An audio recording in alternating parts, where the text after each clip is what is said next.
He has not made any money, but these guys are asking for money from him. And now he has to call back home for the mom to send him money to pay police officers who should be, you know, who should be protecting them and ensuring that they have a very safe space to do their business.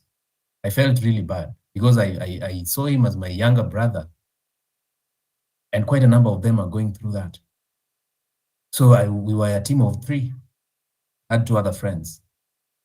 I told them, look, guys, we are going to secure these guys' cameras and everything.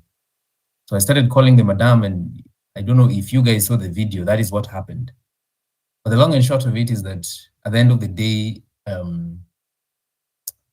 the boy got the cameras and the light back. But what does that tell you? The police have now moved from taking, actually they still do, but now they are extending their basis of corruption and bribery. They have moved from matatus and taking 50 bobs from matatu touts to now taking, extorting young Kenyans who are trying to do business. Young Kenyans whose business and whose source of income is photography and videography. That is what they're doing. I felt really bad. Today I was in town again. I haven't seen any such case. I hope some of them who will see what happened will learn, and that they'll be, they'll be ashamed of themselves and they'll not do this again. Because if they do it in our presence again, we will do exactly what we did and probably more. Because it has gotten to a point where even the police that are supposed to protect the people are not doing so. They are actually the ones stealing from the people. Because how do you explain someone, taking police taking someone's equipment and walking away with them? So you either follow them or you don't. Of course, they know you'll follow them to the dark corners of Nairobi so they can start telling you, "Peki kitu, letter 1,500, I'm a letter 1,000." You can imagine in this economy, someone giving 1,000, a young person. Felt really bad. Now that is one of the things that are happening. Another thing that was discussed I think it was discussed last time, is this issue of the young people attacking people. And I've seen DCI have posted that about 30 of them have been arrested and they're being processed and they'll be taken to court, I think on Monday. I hope that is I hope they will actually be arraigned in court and that justice will take its course, because most often they parade them and post such photos and then the case is never followed again. So no one will ever know whether or not they were prosecuted. Another thing that really broke my heart is the fact that people in a matatu were just silent and seeing a matatu tout and a Kenyan who only had 50 shillings and the trip was 80 shillings and they could not pay the 30 shillings on top, and that they were thrown out of, they're pushed out of a moving matatu and they died. I mean, how lower can we get? It's painful. I don't know. I don't even know how to describe that. And what is more painful is that people, I don't know whether there were people there. I think it would be important to get anyone who was in that matatu to give us an account of really what happened. Because even as we point fingers to the bad leadership, as we point fingers to the members of parliament who are not doing their oversight job, as we point fingers to the members of the cabinet who are just approving things, it doesn't matter the effect those things have on the lives of Mwananchi. As long as the president wants it, then it passes. As long as we are pointing fingers at people, but ourselves, we are not acting accordingly, then what are we doing all this for? What are we doing all this for? Some of us are investing our energy and time and trying to just play the smallest role we are playing to ensure that we have a better country. But at the same time, We have people whom, if we got them to these positions, they would probably be worse than the people we are talking about. Because explain to me, why would someone kill the other person for 30 shillings? It boils down to us getting back to our values. We have forgotten our values as a people. We have forgotten that we really need to have, we need to live as brothers and sisters. And that means we have to, even as we tell people that the current regime is bad, is the worst, and we need to change Kenya, we need a total overhaul, we also need to tell people that we need to, there are things we have to do away with. There are things we are not known for. We are not known to do, I mean, things like what happened. It doesn't cost a lot for us for us to talk, even if there was no one willing to pay for this person in the matter. It was only human for this person to listen to them. It's very unfortunate. It's very, very unfortunate. So we have to, I think we have a long way to go. And the long way means that we have to teach ourselves, we have to do a lot of education and engagement. And we have to, we have to change our mindset as a people. Even if we want to drain the swamp, we also have to change our mindset. We have to talk to people and tell them that we have to live as brothers and sisters, and that there is no tribalism. Well, we know you are from this place, we know you're from wherever you are, whatever tribe you are. But that is just where you found yourself. That does not mean that then the other person is a lesser human being. I have seen your hand, Redemptor. Thank you. Maybe I'll get some time to share something more next time. Thank you. Yeah, before I let you go, maybe I wanted you to mention how the case went, and just to tell Kenyans from the very mandamano, I don't know which month last year, you still had a court case, and we need to get encouraged when we just get one step ahead. Oh yeah. So 23 of us were arrested on 30th of December 2024 when we went for the anti-abductions protest in town. And that is where I lost my shirt, my very precious shirt. Of course, there were chaos in the cells because these guys wanted to separate. The police wanted to separate us into smaller groups so they could easily manage us, but we refused. That is why a war, quote unquote, ensued in the cells, and that is when my shirt was torn into pieces, into small pieces, and other guys actually had injuries. I had injuries on my arm. Other guys had injuries on their necks and whatnot. We spent in the cells, and then the next day we went to court on 31st deck. Went for a when we went to court, they were intending to, the prosecution were intending to charge us. They had not charged us with any offense. So that then we were given another mention, a mention date. Mention date was sometime in February 4th. When we went to the mention, the prosecution was not ready to proceed. They still had not concluded the investigation. And remember, when we were in court the first time on 31st, they said they wanted us to be, they wanted us to be kept in the cells for another 14 days as they do their quote unquote investigations. Our phones were confiscated by the DCI.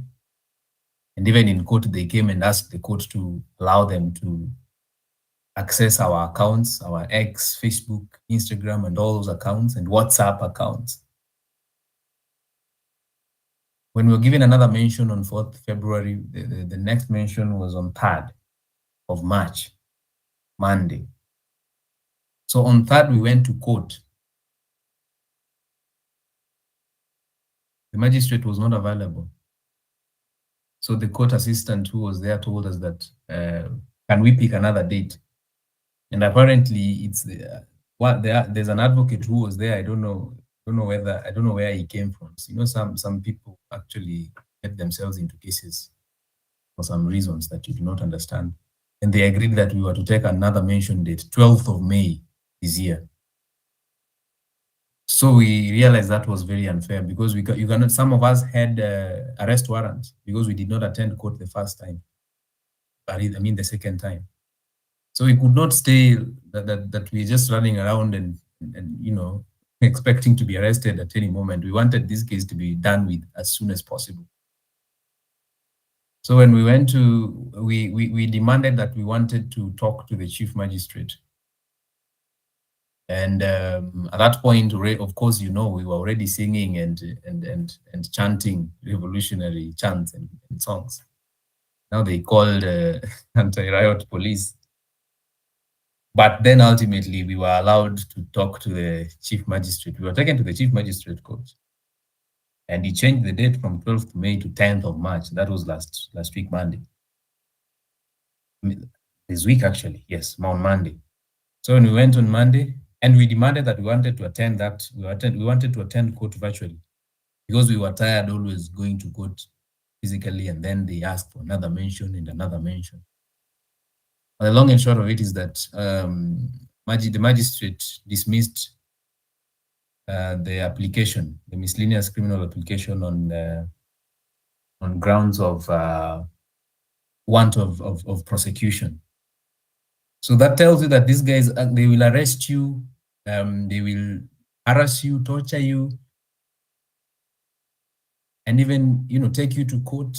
But then they will never be ready to proceed. They just want to, yani wanataka tu wakusumbue, wanataka tu ukue uko hapo, and then if you don't attend court any one particular time, they go and they ask for arrest warrants, so that wewe unatembea, when you are a fugitive in your own country, you're not free because you can be arrested any moment.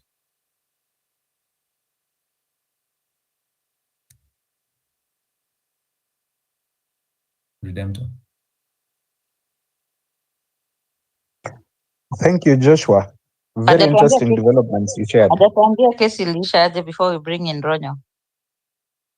You left us hanging, Joshua. What? Nimesema kesi ilikuwa dismissed. The magistrate dismissed the case on the basis of want of prosecution.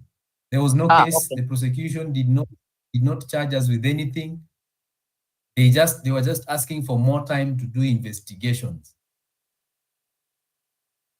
I would want you maybe one day soon to quantify for us the time that you've lost in that case, and it's good to put it in words. What does it take as people keep thinking people are not doing enough?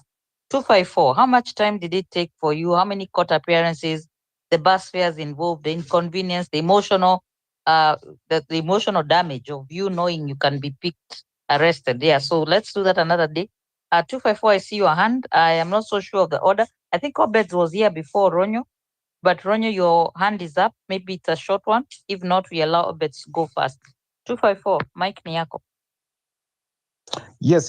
Thank you, Redemptor. I just wanted to mention that Obed was here to go first, but unless Ronyo has a question, then we can allow him to ask the question, and then maybe Joshua can answer it after Obed. So Ronyo, is it a question or you want to make a submission? Thank you so much, 254. I wanted to make a submission because I'll leave in a few, but Obed can go first. Thank you. Thank you, Ronyo. That is a very gentleman-like of you. Obed, karibu sana. Good to see you on the space. Thank you for joining. The mic is yours. Go ahead. Thank you, Redemptor and Ronyo, for being a gentleman. 254, thank you so much. I don't have much, actually, but just to point to the fact that good to listen to Kenyans. And the beautiful thing is we've just come off at Mizani 254. We had a conference just the other day, 2 days ago. And what I can tell you for free is that Kenyans, frankly speaking, have decided that it's done for this generation of leadership. We've had enough. And interestingly, the conversations, that things we're talking about here are what Kenyans have highlighted as issues: religion, issues to do with ethics in leadership, things to do with social welfare that we need to look at. And I'm glad Flavia actually did contribute, albeit virtually. But Kenyans are savvy and informed and do not care what these guys are doing. It is obvious that the decision is made that we need to change. And that's why we can't stop having these conversations with Demta and 254. It must go on because it is clear that there's lack of a bit of information. There's much to learn, but as more Kenyans get on board in terms of getting information and what is supposed to be, this country 2027 takes a very different trajectory. June 25th, 2024 was such a pivotal point that we can never disregard it again. And the political class quiver whenever they think that Kenyans want to make a change. And that change must happen. And I'm happy they can do what they want. They can give us chapos all they want. They can say all the things they want to say. But I can tell you, those are kicks of a dying horse. William Ruto and his space is getting more constricted, it's getting smaller. Every lie he's making, you see, the Nairobi tour that he's done, has had more problems than solutions for whatever he's trying to achieve. Kenyans can clearly see through his nonsense. And I'm happy that he hasn't stopped. We are clear what we want, and the journey is to change this country, not for the benefit of a few individuals who are the political class, but all Kenyans. And I can tell you, Redemptor, listening to Kenyans for the 2 days that we sat together and Kenyans contributing to the issues that are affecting us, it is wonderful to know that you have a good bunch of very well informed Kenyans who want to make a difference and for the benefit of this country. So as we look forward, don't give up. Don't shy away from saying the things that you say because you can confirm for sure. These guys know too well it is done for them. And that's why you can see the man who just joined government recently is pussyfooting and is in between. He's saying this and that, and he's not so sure because we kept calling one man a watermelon, but clearly Raila Odinga does not know what Kenyans really want. And we have decided and listened to Kenyans for the 2 days. I'm so impressed and proud that Kenyans know what we need to do. All of us, hands on deck. We don't need a savior. We don't need a messiah. We just need to fight for ourselves and do what is right. And ethics is at the core of what we need as a people. And ethics, is what dictates what becomes. Because if you're ethical in your own position, you're able to do what is right, make the right decision. It influences patriotism, and you're able to go that direction. I'm so grateful that I shared a platform, an opportunity with Flavia 254, and that was very productive. We're doing a report for that. I promise you, going forward is for the better. And 254, I think this 30th of April, we have something for social justice that's being organized. And we need to do this and ensure that Kenyans don't give up on demanding for better. And we're only looking forward to a better country. Thank you so much to Demta 254 and everybody else for listening to me. God bless. Thank you, Obed. Redemptor, I see your hand is up. Yeah, thank you very much. Obed, I don't know if you'll stay on. I would like you to come back and just tell me the impact of what all these other activities that is going on, because we are talking about the children. And so before I bring Ronyo, 254, you did mention Mlolongo 4. I have posted a picture of Justus Mutumwa. I reported here last time that due to some circumstances, they were not able to lay him to rest last Saturday, but they did today. Just to honor him, I've posted his and there's still a pay bill number there. He has left a little girl. If you send something small, it will help that girl grow, knowing there's a community that was watching what was going on around them. So I wanted just to tell you that he's not just Mlolongo 4. People still care about it, and we need to keep talking to the family. That there's a community that fought for them, fought so hard for them, even if we did not succeed. So I thought I would do that. And since Omwana Wapenina is here, it talks about dignity in death. We want to continue to give Justus Mutumwa his dignity, even as he has left. And for that little girl one day to grow up and know that Kenyans really bado wako na utu. So asanteni sana. Ronyo, karibu to the space. Thank you so much, Redemptor, Joshua 254, Obed, Hannah. I hope mnaweza nisikia. Loud and clear, karibu. Thank you. Just a few things to say before I will leave. Then I'll come back later. I was listening to. I will just add few stuff that Redemptor said and Joshua regarding especially what SK was saying today, and it gave me a new realization that our country really needs all of us, because when SK Mashari was recounting on the occasions from 2002 to 2002, and you realize there's this something that mostly the spirit that you start with, anything that you start, the spirit that you will start with that thing, you have to maintain that thing. Kama ulianzisha kitu na spirit ya wizi, you have to maintain that.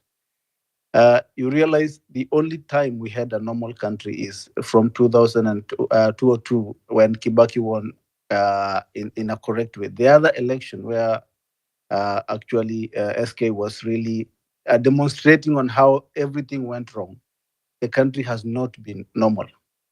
And because we have been having people who are coming to power through the back door. Na hakuna vile you can break into a bank, you say, okay, I'll just break into a bank, I'll just steal 1,000. Ndaacha hizo pesa zingine hapo. If you start something in a wrong foot, you have to maintain that. And the reason as to why you are seeing Joshua, people they are throwing other people outside the wanatupa watu their bus, and they will die and they will leave them there.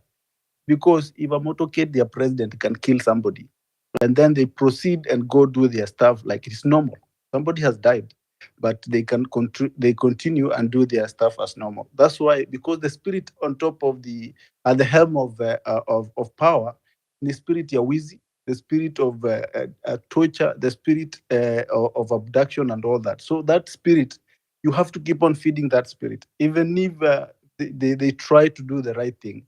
Like when you see member of parliaments complaining because of what Didi Nyoro is doing, that he's doing the right thing, they are saying, oh, they are stealing.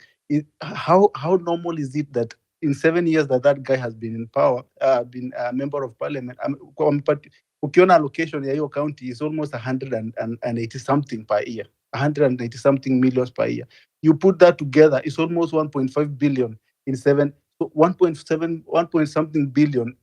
Why hizo pesa zinaweza kuwa zikienda wapi? People are not working well. But when one person does something normal, because everybody else is doing the wrong thing, wanasema that guy is not doing the right thing.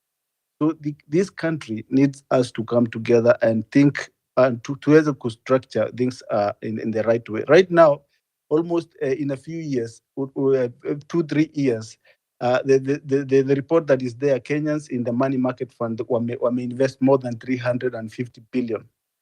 And tulikuwa tunahitaji almost 250 billion kutengeneza airport. If you were to direct Kenyans, let's have our own investment. Let Kenyans own that airport. Let Kenyans contribute in funding the university funding model. Let Kenyans contribute into having a good health system. Kenyans themselves can empower themselves. But the problem is the spirit and the people surrounding Kaongo is the spirit of lies. So you have all these peoples who are only thinking about themselves and not thinking about people. So unless we come together as a people and stop this madness, hakuna vile tuta have a good country. So I appreciate for the mic, and God bless all of you.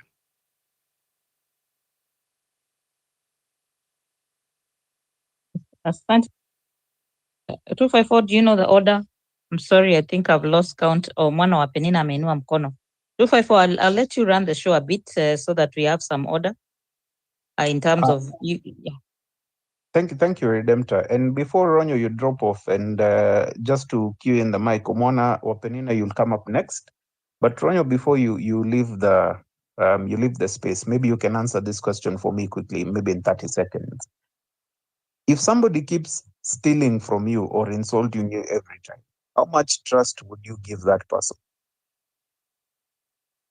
Thank you, 254. I will answer this because the problem is not that this person has anybody's trust. It is exactly what SK Mashari alisema. They said that what walikuwa sema, we have deep state will win, but Kaongo said which deep state, because alikuwa anajua where the loophole is. So this person is not that we have anybody has trust in any one of these people who are winning. It's because they have a loophole, and unless that loophole is fixed, whether we trust or not, we will have the same problem for centuries. Thank you so much. Thank you, Ronyo. Umwana Penina, the mic is yours. Go ahead. Thank you very much, Redemptor, and every other person for a chance ya kuongea. Actually, what I wanted to say is like Joshua handled most of it, but I wanted to stamp it. The kind of experience I've personally had when it comes to police, for example, we have normalized illegality to a point that the courts have adapted it. In Kenya, you are arrested illegally. No one tells you why you are arrested. There is this thing we call msako, as in what is msako? Why would just an OCS wake up very early in the morning and decide that I want to make some money this weekend? So he pulls the Land Cruiser in town, picking up everybody. Mkienda huko mnaandikwa kwa karatasi kengine majina, then they decide this one is loitering, this one is drunk and disorderly, this one is... The only experiences I've had in court were nimefikishwa tu kotini on drunk and disorderly charges. Yet I don't drink.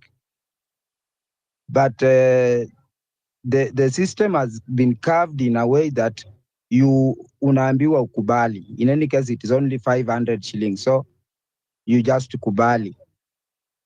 But in the recent years, I decided sitakuwa nakubali tena because I don't drink. So why mniandikie makosa yangu, niko na mingi, maybe mniandikie moja. So unfortunately, the police will always lose. They will threaten you at the police station, but you go to court. What amounts to disorderly? Being drunk in Kenya is not a crime. Being disorderly is the crime. What amounts to disorderly? When you go to court, you are arrested by a single police officer or even two at a lone street at 2 a.m. Who are you disorderly to? How did the police officer quantify that you are? How did the police officer quantify that you have been you made a mistake? You were drunk, as in you were not drunk in the first place. So one thing I've realized is the police will just go and ask for more time to investigate. In Kenya, you are arrested first, then you go to court, then the police start formulating why you should be in that, why you should be a criminal. They start looking for a crime for you. So it is true that you will be arrested and for no mistake. Then later on, they will always get there. They will always look for a mistake for you. Two, okay, something just come. Let me come back later. Something just came up.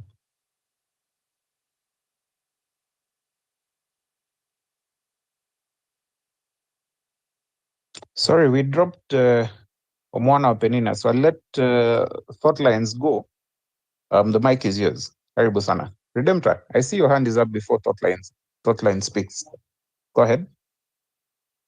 Yeah, sometimes it's good to, sorry, a thought line, you can come back. I just want to bring in Joshua back very briefly so that we have a context of what the conversation is going around. We are expecting the king from from the Netherlands. A lot of conversation. What is the agenda? And there were Gen Zs that were appointed to go and do the visit. I don't know why I'm suspecting Joshua anaweza kuwa pia alikuwa ameinvitiwa. So Joshua, before I bring in thought, Unakuja kupiga tu kelele na niko meeting.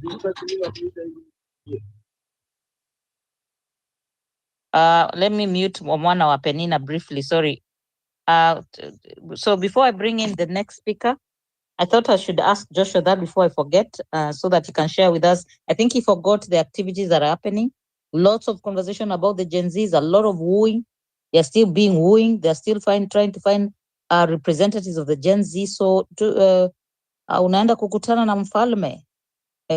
Joshua, what's going on there? What have you found out? Have you investigated what was going on? I think I saw some correspondence that was in Dutch, but it was interpreted for us. I think there's some interest the king has in Kenya. Do you know what he wants? And they have actually a own Ministry of Human Rights in the Netherlands. We know the court for ICC is there. We know, Joshua, you are violated. Your human rights were violated. So unaenda kukutana na huyu mfalme ndio tukutoe kwa leadership ya Gen Z. Just joking. Talk to us about that and then we get the next speaker. I don't know why you've thought about this now, but yeah, really, I don't know what the king and queen are coming to do in Kenya. And the fact that they are looking for Gen Z leaders to meet and to talk to and to report to them, yeah? You report to them. To report to them the nature of human rights violation in Kenya. To report to them. It's very, as in, there's something they're hiding behind all this, behind, you know, the visit. But it's said that they are honoring William Ruto as a president. They're coming to honor William Ruto as a president. That's what they're coming to do. And the government has told them that, look, we are in control. Things have cooled now. Actually, we have some of the faces of Gen Z that you saw are now, you know, very okay with the government. And we would want you to meet some of them. And some of these Gen Z being convinced to meet the king and the queen are the people you know, the people you see on you know, on actions and on net daily. I am one of them. So yes, Redemptor, I received an invitation from the Dutch embassy in Kenya that they would want me to be one of the young people going to meet the king and the queen and report to them the extent to which human rights have been violated in Kenya. And the fact that I've been one of the victims of violations, it would be they would be very glad to have me and to, you know, to ensure that my case is escalated and that they can do something about it. I am not going. Because when these things happened, they never talked about it. They never spoke about any of these things. But now when it's very necessary for them to come and do businesses, to acquire land in Kenya, and to continue funding the institutions they fund in Kenya, they want to talk to us. Now they want us to tell them the extent to which our rights have been violated. So I did not respond to the email. I'm not responding. I'm not going to respond. But we will have to send a message. We will have to send a statement even before then. I think I'd rather keep it that short. Thank you. But there's a lot happening around that, by the way. The government has sent pimps, people that they think we can trust, people in the civil society spaces, people whom they know we work closely with, people from people they know are our friends, and someone comes and tells you, Joshua, it is important to be in rooms of power. It's important to be in a room where power resides. It's important to interact with. That's what they come and tell you. I mean, that is what they have told me. Not one, not two. Has anyone told you maybe it's a good opportunity for you to ask for compensation? Of course. You see, one of these people who are sent to talk to me told me that, Joshua, you have not even been compensated for what happened. And here you are, you have an opportunity to meet the king and queen of the Netherlands. I mean, what better opportunity would you want? I know you are seriously against it, but go and think about it and pray about it. They even tell you to pray about it. I think this person realized that he prayed, and I go to church, and so they make it look so spiritual. So they told me to pray about it, and they told me this is an opportunity to even ask for compensation. And they're saying that if I ask the king himself in the room for compensation, then it would only require the king to tell the president that this boy should be compensated, and you will be compensated. You understand? It looks like we are going to endorse his coming, and his coming is endorsing the current government, is legitimizing this regime. That's why I'm seriously against it. Because why is now the right time? Even after Kenyans signing 22,000 and more petitions and saying that we don't want you here, we don't need you here. Thank you.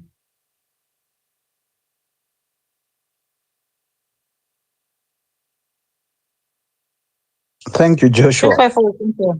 Yeah. I was just Okay, 252. I just put my hand up because I think this is a very passionate conversation we can have. However, I want to bring in thought lines. I know he's been waiting on the line for a bit, so I'll want to give him the opportunity so that we can move on the queue a bit. But I do have questions to Joshua about this topic about the king and queen. So Joshua, please stay on the line. Once I'll come back, then I'll ask you a question. Thought lines. Karibu sana. Asante sana. I'm really enjoying the conversation. It's quite enlightening. So I'll first of all begin by informing you guys that I'm not a Gen Z. Everyone assumes that these conversations today are for the very young. I'm a millennial myself. And I'd say that I got an interest in current affairs. Locally and outside the country. And I was very young, about 9, 10 years old. I remember I used to pick my dad's paper after I'd read it and go through it, and we discuss things with him and all that. So I've grown up being politically aware, being politically sensitive to whatever's been happening. Now I'd say so. Just I was giving you that background just to tell you that what people are seeing happening today is not new. As a very young child, I think I observed my father's generation dealing with Moi. I was in primary school, I think, very early, and I saw what happened. And I'd tell you that looking at the history of this country and all that, and most African countries, I tell you that our system was designed to be dictatorial. The earlier leaders started off with set themselves up to work as dictators. You are to live in totalitarian states. Then the Berlin Wall fell. After the Berlin Wall fell, the West thought that it would be easier to now control these Africans, not by sponsoring wars in their country, but to allow democracy. And if you allow democracy in their country, you would back different factions when they go for elections. And if some guys would win and support these people, and we will be able to get our way through. And also, a human being also naturally wants to be free. A human being would like to express themselves at any one point. So that was the base for how we went into democracy in the 1990s. And I'll tell you that in the late 90s, 98, 99, just before we got into multipartyism, politics, no, not sorry, multipartyism was already there. As you're approaching the 2000s, the Kibaki era, politics was very, very violent. I think what was seen back then is, except the blip that we saw in 2007, 2008, what was happening between 98 and 2002 is what we are probably seeing now, with the government being very violent reacting very violently towards dissent. And that makes me understand what the likes of Joshua and the rest are going through. Now, Ronyo said at some point that, between 2000, after 2002, we had a normal country. I'd only say in 2002, we had a normal election. There was nothing normal after 2002. With Kibaki, we had a good time economically. The economy grew very well, but the politics was terrible. That is when we set up ourselves for what we are going through today. I don't think even Moi had practiced the level of tribalism that was practiced by Kibaki and his inner circle. It was a very tribal thing. And the reason I'm talking about that is it is that tribalism within that inner circle that gave birth to Uhuru. Uhuru came in with Ruto. The rest is history. We can see what is happening. So now, just to now try to land, I tell you that it's good that people are having all these spaces and what have you. But what you need to know is that what I'd like to say now is that for you to be able to effect proper change, you need to have a very robust go to the masses approach. You must start sharing information with the masses. You must start hitting the ground. I have followed everything that has been up very closely. What has been happening from 2024, the build up, the finance bill protests, when activity came up very, very highly, April, May, leading up to June, where they had spaces with thousands of people and all that. I followed everything, and the people who were very active in those things. And I've seen what has happened. What you have done is you have truly rocked the apple cart. You have done that. You have been feared, but you're being observed. And what these people are observing and noticing right now is the lack of organization for the final push. And that is making the political, the old timers very comfortable. They know you're very capable. They know you're very high potential, but they're not seeing that sense of organization. So you need to work on a way of bringing it. And I tell people that being angry, raving and ranting is not enough. And I'll tell you that if I remember very well, in the late 90s, the season I was telling you was very violent. The people who are your age at that point, the Gen Zs of that time, who I think should be the late millennials and probably some Gen Xs. These people were in university at that time. And let me tell you, there was a stark difference between them and the university students of today. Today, anything will happen. Police will be strangling Joshua Okayo right next to the University of Nairobi. And there will be students in that university and you'll not see them. I'd like to tell you, when I was in university, if such a thing was happening, we would come out of main campus and nothing would happen in the city. We would paralyze it. And they knew it. All right? So what has happened in social media today with the young people today is that when they're very angry, they rush to X, they rave and rant, they release that pressure and it goes. We didn't have that option during our time. For us, you had to go out, rave and rant out there with tear gas and everything. And I guess Moi was far much worse than these people, but he was countered. I was in the team that stopped Moi from turning Karura into real estate. We went in there and fought police and goons who had bows and arrows. And the next day, Moi said, I'm done. I'm not doing that. Went there with Wangare Maathai. She was beaten. We hijacked a tractor, broke that gate, went in there in our thousands with girls, young girls, university students, young men and everything. We fought there the whole day. I swam through sewage, next to the raw sewage, next to the to UNEP as we're coming out of Karura.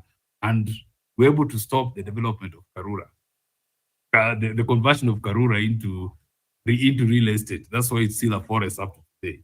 So I'm not saying that we need to be anarchists and to be out there every day, but it is now possible for us for young people or for the people who want to bring change, to go out, start going out. If you look at the one person that I speak very highly of, is a young man called Marvin Mabonga. He's Joshua's friend. This guy goes to Kimilili. He says he wants to be MP for Kimilili, but every weekend he goes to Kimilili. You see him talking to groups of 20, 30, 40 people, addressing funerals, addressing the young. You see him in Busa dens. You see him everywhere, border, talking to people. And since he has been very active on these spaces, been very active with the others, he's a learned young man. He has the information. He's passing on that civic education. He has the time. Those are the people who are going to change things. So I'd urge you to start doing that. Some of you can prepare to run for MCA, prepare to run for MP. And even if you are not doing exactly that, identify a person of a similar mind who has such ambitious problem and is going to the ground, and start saying some of these things to the people. Don't spend all your time online. Don't spend all your time in elitist forums. You will not change much. These people know what to do. The wrong message they have, they make sure it goes to the people every weekend. Their tribalism, they make sure it goes to the people every weekend. Your truth does not reach the people every weekend. Find a way of talking to people. Find a way of gathering resources together, human and material. Hanifa raised 30 million in 1 month and was able to assist people.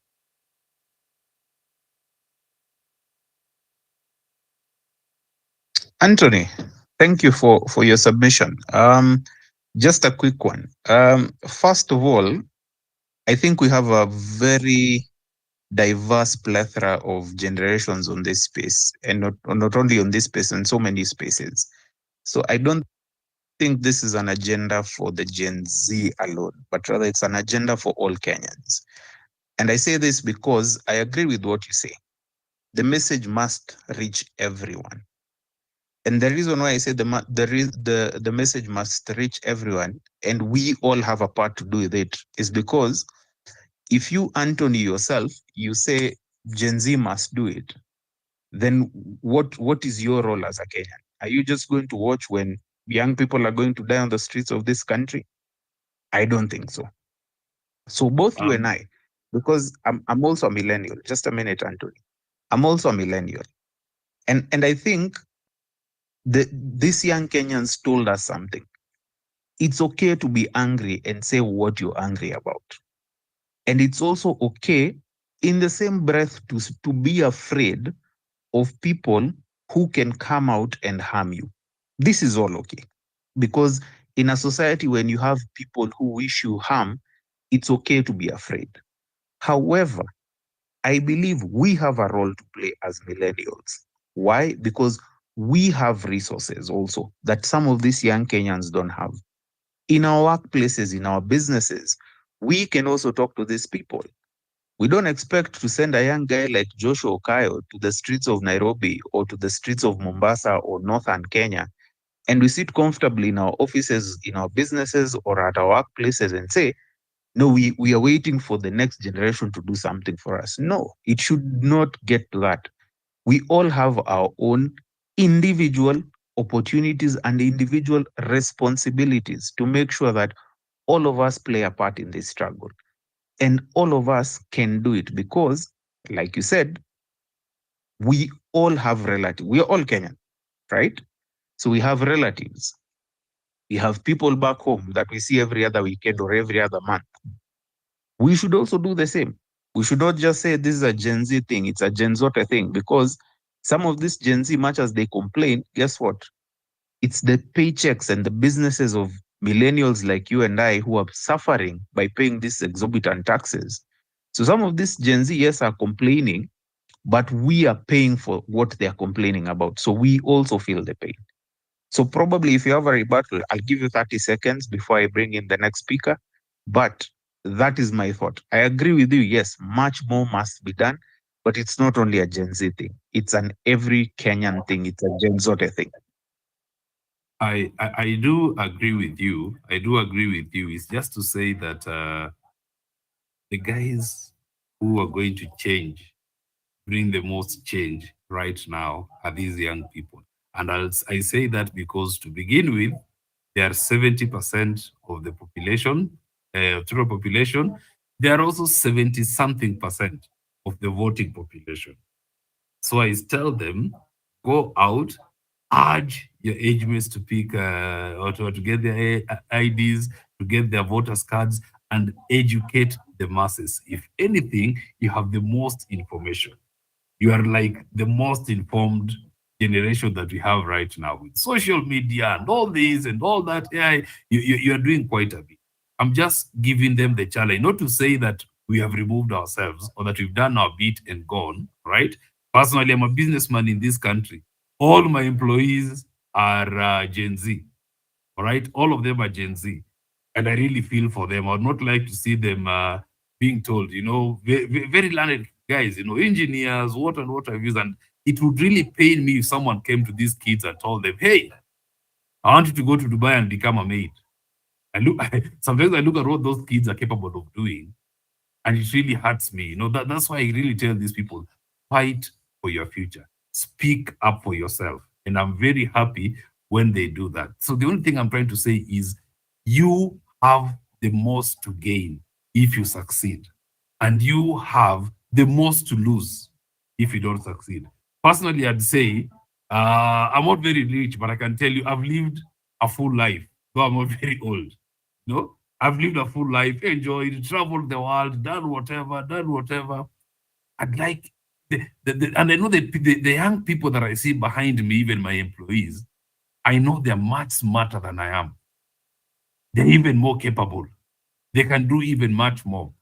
But when I look at the way our economy is being run, when I look at the way things are being done in this country, I'd say, hey, young men, arise, do much more. Your future is precious and your future can be much better. And just in closing, I'd like to tell you, having observed what has happened in this country for the past 20 years or so, had we just maintained the economic management pace that we had started in the 2000s, by today, Kenya would be looking like Singapore.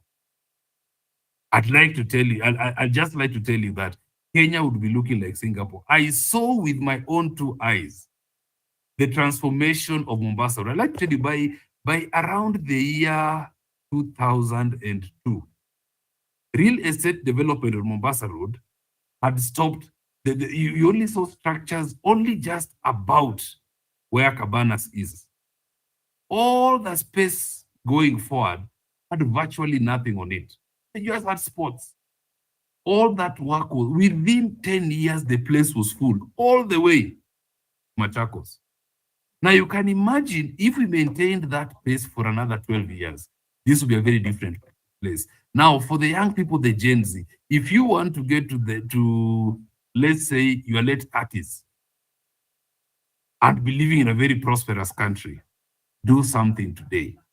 Kenya has all the capital, it has all the brains, it has all the resources, it has perfect weather for us to become a very wealthy country within 10 years, if you so wish. Asante. Thank you, Anthony. Very well said.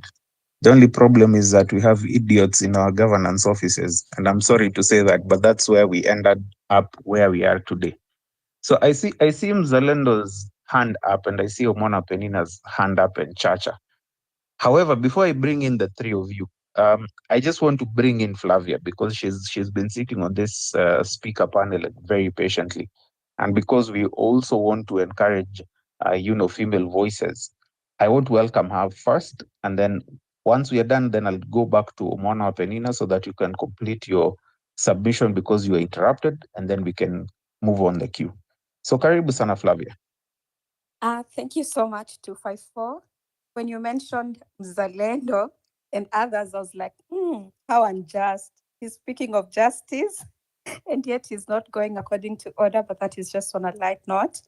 Um, Chapo, what is this? Chapos is Maziwa ya Nyayo.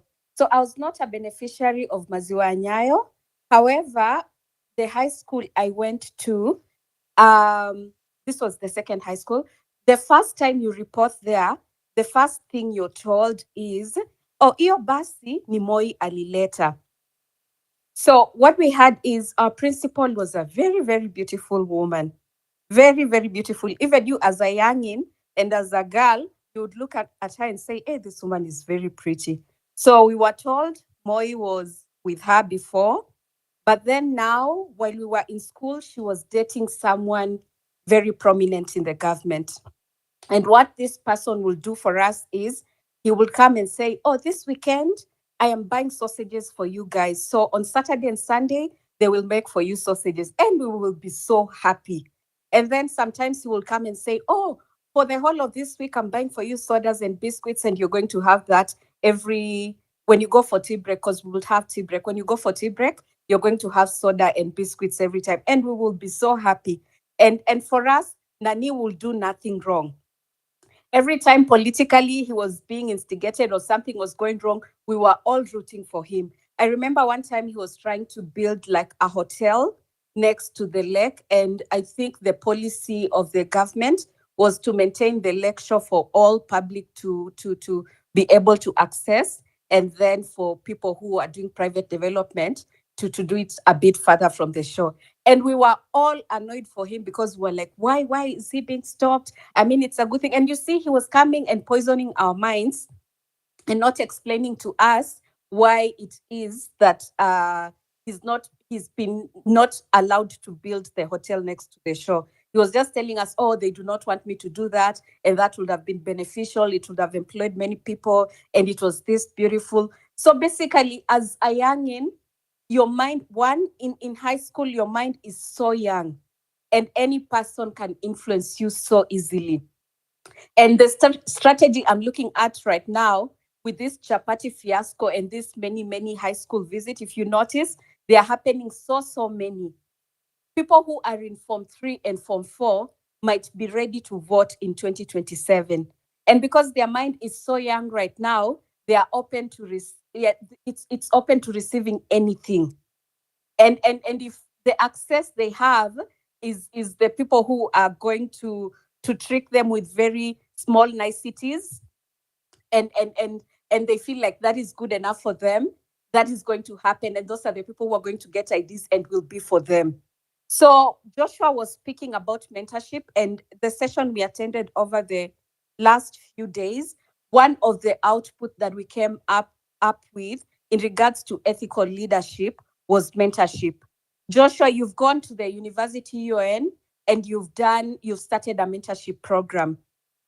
I would like to urge each one of us to counter whatever is happening right now. Each one of us comes from a high school. Each one, went to a secondary school. And each one of us, I think, I don't think it's about whatever excellency mean. I think each one of us has some form of that in us. Let's have the strength to go back to that high school and speak to our teachers, our principals, and tell them we want to start a mentorship program, so that we can have an opportunity to add another voice to what is being added by the politicians right now, because we all know they're up to no good.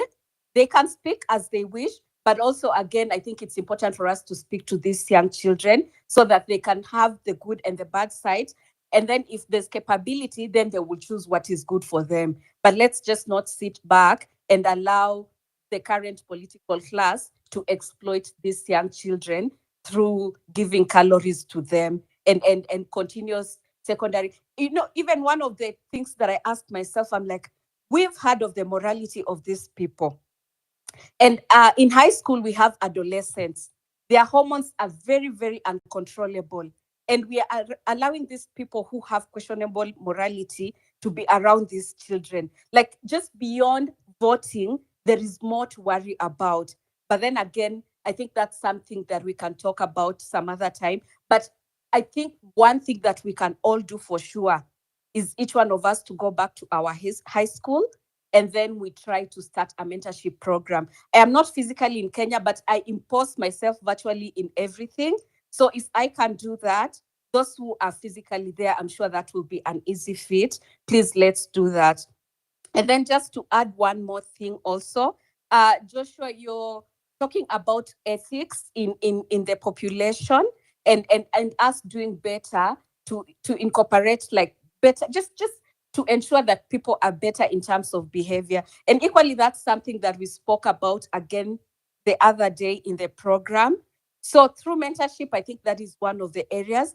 But then again, we are working on a policy proposal for education. I think the government is in a spree of changing the education system right now. So why not change it for the better? And one of the things we believe will be for the better is to teach people morality in school. And I know some of you will come up and say, oh, but CRE does that. To some extent, yes, it does that. But then we have a case example of countries who specifically up to year 8, like age 8, they teach children to be good. They teach empathy, they teach kindness, they teach responsibility, they teach lack of corruption. I think that's something that we can advocate for it to be incorporated into the curriculum. We are working on that. Anyone who is willing to join us on that, or anyone who started on that already, we are willing to work together. So let's put our hands together and get acting and doing something. So thank you so much for this platform. Thank you for organizing all this. I think bringing our minds together is a good thing, because you realize, oh, there's something, this person has interest in this and that, and I'm able to offer this and that and that and that. And I think as Anthony was speaking about us coming together and starting to do something, I feel like that's a step forward. So let's all start acting on something. So thank you. Thank you, Flavia. The one thing you said that gave me a bit of acidity, and I'm sorry to say, is you've actually reminded us that these politicians are out here in schools trying to influence very impressionable minds. And it just goes to show, it just reminds me how evil these people are. And I'm sorry to say, but that is very important. I think it's high time that, all hands are on deck. We can't leave it to anyone anymore. So thank you for that submission. I think you remind me of why we need to really focus on this journey. So thank you so much. Omwana Penina, I'll give you a minute to maybe conclude your submission so that I can move the queue over. And as long as you promise to be a minute. Yeah, thank you very much. What I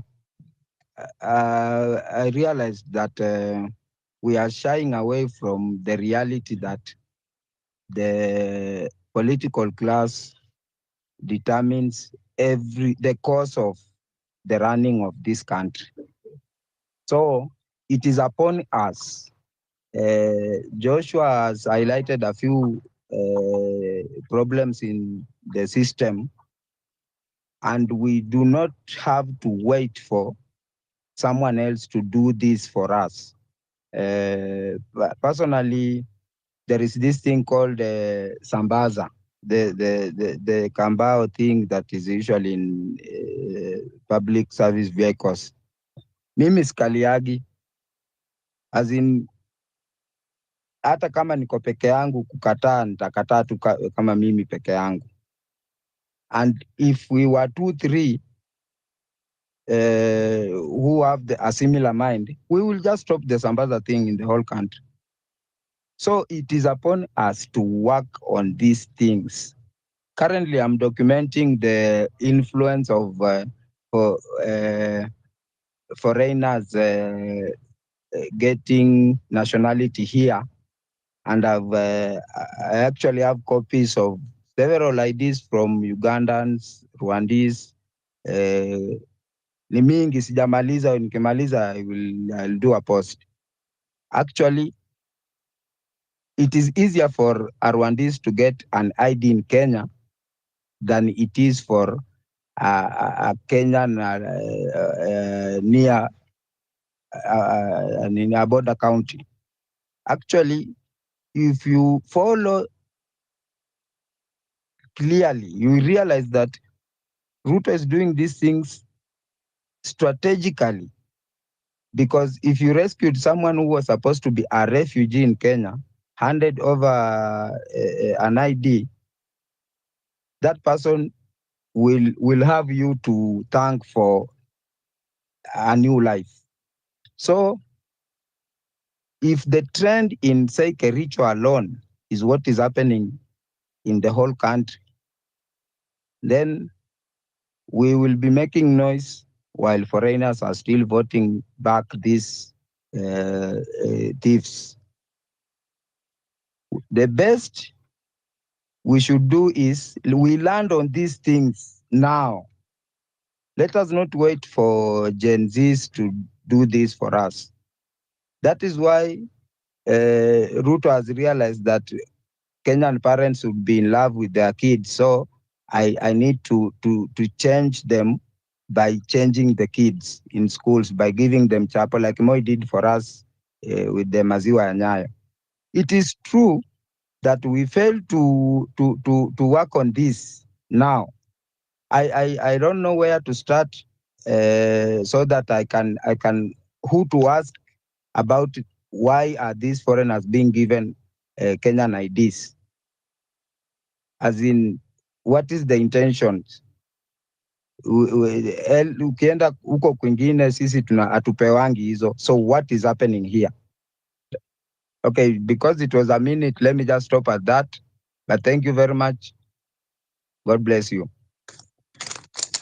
Thank you, Mwana Penina. I was not giving you a challenge to give us heartburn, Bwana. But thank you for telling us all these things. And I look forward to your post. Mzalendo, I give you the mic. You've been raising your hand for so long. Pole for keeping you waiting, but the mic is yours. Proceed. Thank you so much for the opportunity. You know, getting an opportunity itself is not is a privilege to me. So I'm very much grateful. So I want to start reminding Kenyans this. One of the agendas that propelled the TNA Ruto Uhuru to power was a project which was known as the project was known as the Digital Literacy Program, or if you can recall, it was called the Laptop Program. If we can recall, the Laptop Program is one of the campaign strategies that Uhuru and Ruto used to get to power in 2013. Now, students who are today maybe in Form 4, by that time, they were in Class 1. So try to imagine, akawaidi laptop wakiwa Class 1, hakudeliver. So saizi ameanza kuahidi chapo. Na tumenyamaza tu. Flavian amesema kitu, we need to get to these schools and talk to these children. It is true, we need to go and remind them. Huyu mtu is the same person mwenye alikuahidi laptop kama uko Class 1 but did not deliver. Because our children washasahau. No, kuna kitu kingine Flavian amesema ya kwamba wanaenda, anajua ya kwamba by 2027 these children will be in a position to vote. And for sure, in 2013, if they were in class 1, meaning they were around 5 years old. So by 2027, they will be 20 years old, meaning they will be eligible to vote. So, and why is he doing this? He has decided to go to schools sababu tumewanyima nafasi ya kwenda church sasa. You remember the church was his strategy in 2022. Alianza hiyo mambo ya church, akaona tumekuwa wakali sana. Mpaka mapastors wameanza kumkataa. I hear he requested to visit Deliverance Church Umoja and he was denied an opportunity. Aliambiwa mambo bado yatulie. So alipoona ya kwamba sasa tumeanza kumnyima nafasi ya kwenda kwa makanisa, ameamua kwenda kwa watoto shuleni, awaharibu, awachanganye na awa confuse. Tafadhalini. Hawa watoto bado wako very vulnerable. Hawa watoto bado are not able to make decisions. And these are minors. What is he going to tell minors? Kwanza ni kwa nini Ruto anaruhusiwa kwenda kwa mashule and we are just quiet? Kwa nini anaruhusiwa kwenda kwa mashule? Because this is the same Ruto who gave 20 million in a church, and yesterday was in a funeral, and a school next to that funeral, watoto wamekosa in infrastructure, wanasoma chini ya mti. There are several schools in Nairobi. Watoto hawana infrastructure. Mtoto anaenda shule akiwa amevaa hizi viatu za plastic. Then the only strategy that he can deploy ni kuwapikia chapo. Huyu mtoto wakati unampatia chapo na hana hata school fee, are we really making sense? Anasoma chini ya mti na unampea chapo. The same way Moi used to do to us. Me, I studied in a class whereby to 54, every Friday we could carry cow dung. In my primary school, every Friday afternoon we could carry cow dung to go and smear the floors of our classes. But Moi was still giving us milk. So why is the government lacking priority and Kenyans, we are just quiet? In fact, I will go ahead and say, we Kenyans are the enemy of our own. Sisi wenyewe ni maadui, tunao jiumiza wenyewe. Obed, you are an enemy of yourself. Omwana, you are an enemy of yourself. Redemptor, you are an enemy of yourself. Everybody here is an enemy of him or herself, because we are folding hands and we are keeping quiet, and we are seeing how events are unfolding. I am an enemy of myself. Why are we keeping quiet? Why are we allowing Ruto to get to schools? Anaenda shuleni kuambia wanafunzi nini? Wanafunzi wanaenda shuleni kusoma ama kuambiwa ujinga za William Ruto? Na tumenyamaza, na tunajua how we can stop him going to those schools. It is simple to stop Ruto going to schools.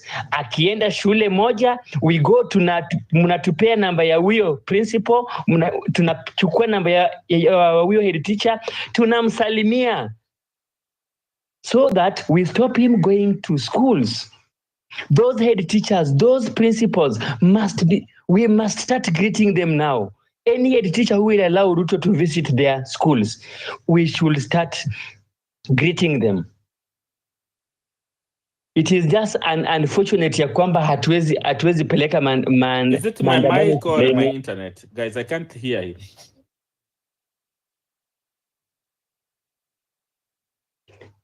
Can anybody hear me?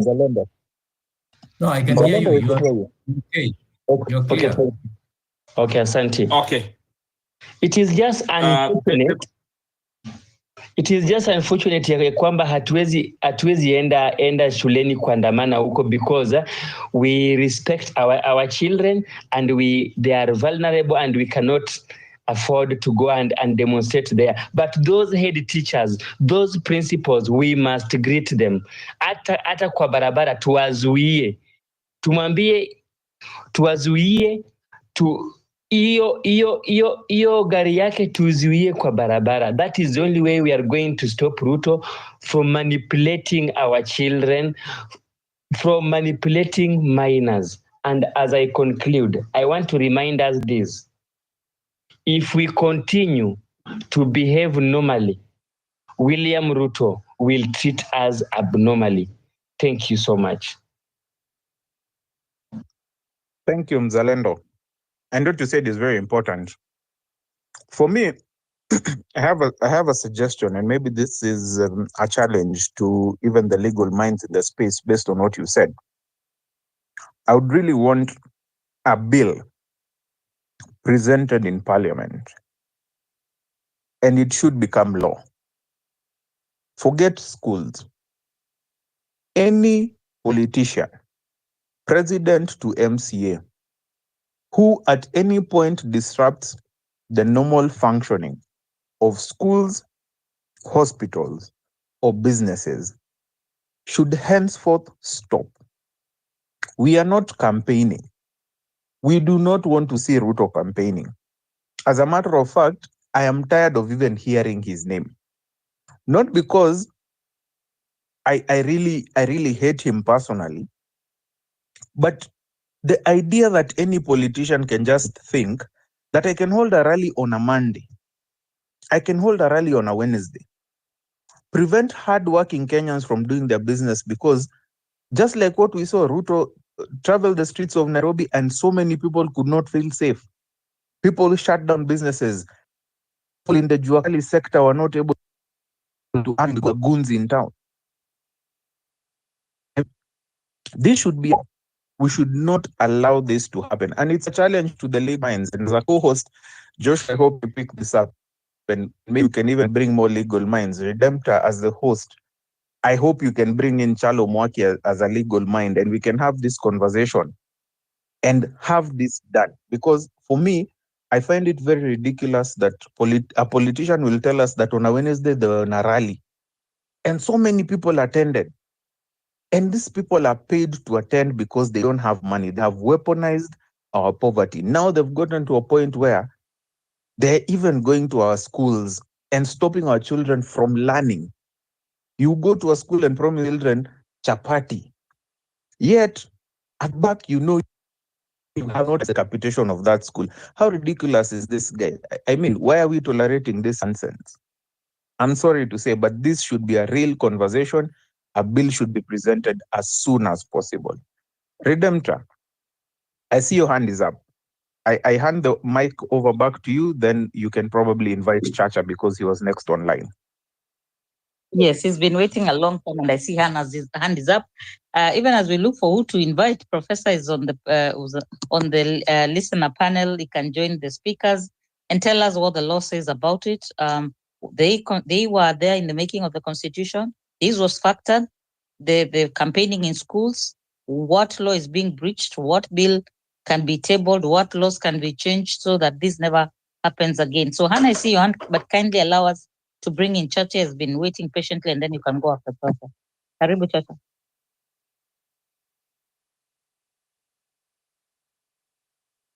Chacha, unmute your mic. Chacha, can you hear us? His hand was up just a few seconds ago. And yeah, his hand has been up a lot. We then allow Hannah to come in as we wait for Chacha to come back. And Professor Tafadhali. I am back. I am back. Okay, Chacha, go ahead. Thank you very much. Guys, Redemptor and the rest of the team, we shouldn't take for granted these spaces. As a student of history, when I was studying the French Revolution, I realized that the the French Revolution before it was executed, two key, I will call them institutions, but they're not institutions per se, played a very key role in fueling the sentiments that led to the actual toppling of the then King Louis XVI. Those institutions were the salons and the cafes. Now, the salons became a place where people will meet and gather and discuss, philosophical thinking and ideas such as liberty, free, that is freedom, egalitarianism, and many other ideas. And they will discuss works of people like Jean-Jacques Rousseau and people like Voltaire. Voltaire was a philosopher. And ladies played a very critical role. And when I see Redemptor being the person who is convening, let me use that word, the space here today, it reminds me of the ladies in France like Madame Graffin, who will use her salon to convene people to discuss about ideas and how to topple authoritarianism, and the church, which had so much and immense power in all of France. That was 1780s. So this platform, these ideas really remind us that we need to discuss what is really benevolence. Thank you very much for having this platform. However, I want to go back to Redemptor. When he started this discussion, I think it's over 2 hours or so ago. The discussion was about the chapatis that we saw and the Maziwa, during the Nexus. I'm born in 1985. Men don't hide their age. In 1994, Moi was coming to Kuria to give us a district. So Kuria was part of South Nyanza. We were part of Migori district. The school I was called Ngisiru Primary. I was in grade 2. At 8 a.m., we were lined up along Lichota Road, 8 a.m., not 2, 8 a.m., singing, and Moi appeared at 2 p.m. I mean, you can imagine, this is a 7-year-old kid singing from 8 a.m. to 2 p.m. The road was a Maram road, but it was a bit dusty, so they had to pour some water on the road so that they can sort of contain the dust. So when you spoke about this and how schools in Eastlands specifically were closed because the president was going there, I think you guys are missing the point. The current president joined politics under the umbrella of KANU, and I think he actually, in my assessment, he actually misses the old gold days, quote unquote gold. So he wants to reincarnate that type of euphoria that the president really created when he visited any place. But at the same time, and I said this in another forum, for you to become a member of parliament in KANU, you must have had a lifetime membership number. So these are lifetime members of KANU regime. So it's KANU in power, but using different faces. Now, back to my point with regard to the Maziwa. Well, Maziwa was introduced, and this was a strategy that Moi used to at least to entice the Kalenjin population to go to school. Not that they were not going to school entirely, but there was no incentive back then in the 1980s, 70s, that will have actually made a Kalenjin who had several heads of cows to go to school. So those of us who benefited later on, and I remember when I was going to nursery back then, we used to get a Maziwa. It was it was a spillover effect. It was not like it was an intended result. Now, did it help? Yes. Do we need chapatis in school? Now, not necessarily chapatis. Some families are indeed struggling with the nutrition at home. And if any one of us knows about Abraham Maslow's theory, you cannot meet high needs before you meet the basic one. So before a pupil is able to listen to what the teacher is teaching in class, at the very minimum, they need to have something in their stomach. Those who are educationists will tell you this. I I think the program to have a school feeding program is good because there are some kids who really go to school on an empty stomach. But it's not like the primary agenda. Shouldn't it be the primary agenda? It shouldn't be the primary agenda of the national government. At the very minimum, the county government. It's okay for this program to be there because it will help children who are not really getting their nutritional needs at home to supplement that with what they're getting at school. Now, I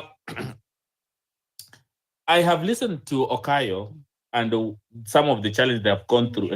I mean, I've been following what the Gen Z movement have gone through. Some of us, but I'm a millennial myself. Yes, I'm not a Gen Z. Gen Zs are my young brothers. I am a parent to a Gen Alpha. Now, if you listen to what this gentleman and other people have gone through, it means that we are not at a position where we can say that Kenya has achieved its democracy in the strict sense of democracy. My assessment of the presidency that we have had, say for Kibaki, is that they have been competing on who can fuck this country hard. Forgive my language. Because if you look at what, forgive my language, if you look at what Kenyatta did and what Moi did later, say for Kibaki in the first term specifically, of course, the second term, I think Kibaki, he was sort of in his twilight years and maybe other powers were controlling the state. Sorry, they were controlling the state. But generally speaking, the rest of the presidents in this country is who can mess this country more. And I think the current president carries the trophy, hands down. Now, insofar as tribalism is concerned, and I have made it my business to discuss this as much as possible. And I hope that when the Gen Zs say they were tribalists and leaderless, I don't agree with it. Tribalists, I support. Daddy, sorry, I'm on call. Thank you. I'm sorry, I have a small son. So the tribalist aspect, I agree with it, but on the leaderless aspect, the leaderless aspect, I don't agree with it. They needed leaders, and tribalism. I want to quote Nyerere. Nyerere. It's only Nyerere and Senghor. Leopold Senghor was of Senegal. Leopold Senghor and Julius Kambarage Nyerere of Tanzania, who were able to create a nation state out of a very multifaceted, diverse ethnicity. Nyerere, at one point, he's speaking, I think it was 1978, he says, I was not born then. My mother was still young. He says, unazungumuza ukabila, unataka kutambika. Now, the word kutambika means where you're doing rituals. You know, tribes or ethnic communities practice some rituals. Now, Christianity is the dominant religion. Now, that part is forgotten entirely. But we need to celebrate our ethnicity, but at the same time appreciate our statehood. That we are in a state called Kenya. And when I listen today to SK Macharia, I don't know how many of us listen to SK Macharia speak in Moranga, that SK Macharia admittedly was forced by the powers that be back in 2007 to change the votes of Raila because Raila had won by over 1 million votes. Well, we can't save Raila, and I have voted Raila, I think once or twice. I think much as I do not agree with everything Raila does, but the fact that we are okay with the people's victory being stolen away and we think that's okay, it's in itself not helping create a nation state. Because if you're to create a state that really takes care of every person's interest, including a Griama somewhere in Kilifi and a Pokot, we have to do justice to every process. So SK Macharia saying this today really, in a way, I think, vindicated Raila. Much as he's in bed with a serpent right now, which we do not agree with, but we have to fight for justice, both electoral and social. So we need to continue with this discussion and bring more people and have this. These are the modern salons and cafes of the French Revolution. We might not have a revolution. We might have a political evolution. But we need to sustain this conversation. And then I want to believe at some point we will reap the benefits and the dividends of this discussion. Thank you. I land. Thank you, Chacha. Very well said. However, I do accept your apology. We do not want your Gen Alpha child to catch some French words, because Gen Alpha are known to be very fast learners. However, thank you for your submission. Hannah, I give you the mic.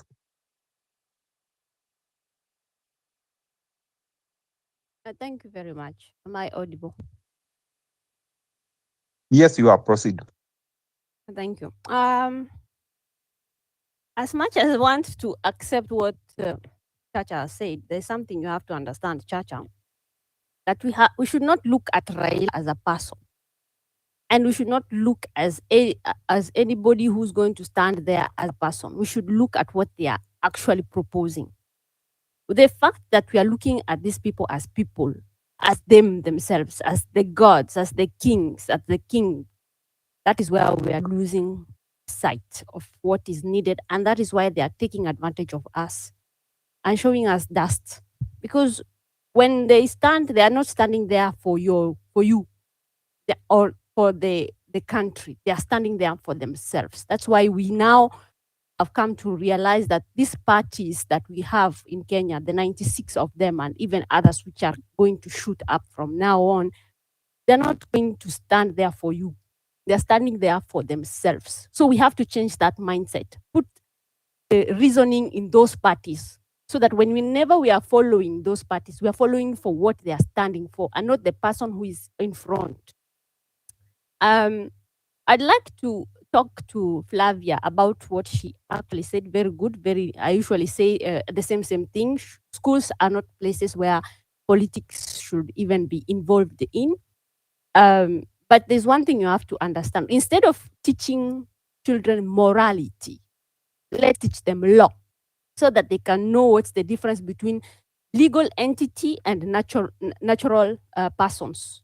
If they get to understand these two perceptions, especially in the beginning of their Form 1 to Form 4 year, just the beginning, that's it. We have now ingrained Kenyans to know what they really need to know about the law and what they deserve from what they have through the Constitution and through what they are going to engage in their lifetime. Even if it is through their businesses, they'll know we are not supposed to do this because nikichukua kitu kidogo, there is something that somebody can come and catch me, and that's it.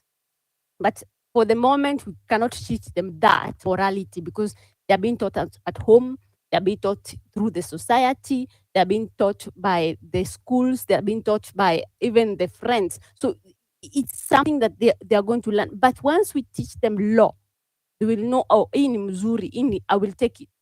This one is not good, I cannot take it. For example, when it comes to exercising circumcision through ladies, we know the repercussion. But once you teach a child, there's this positivity when in men, and there is negativity in women, they will know, this one I cannot agree with.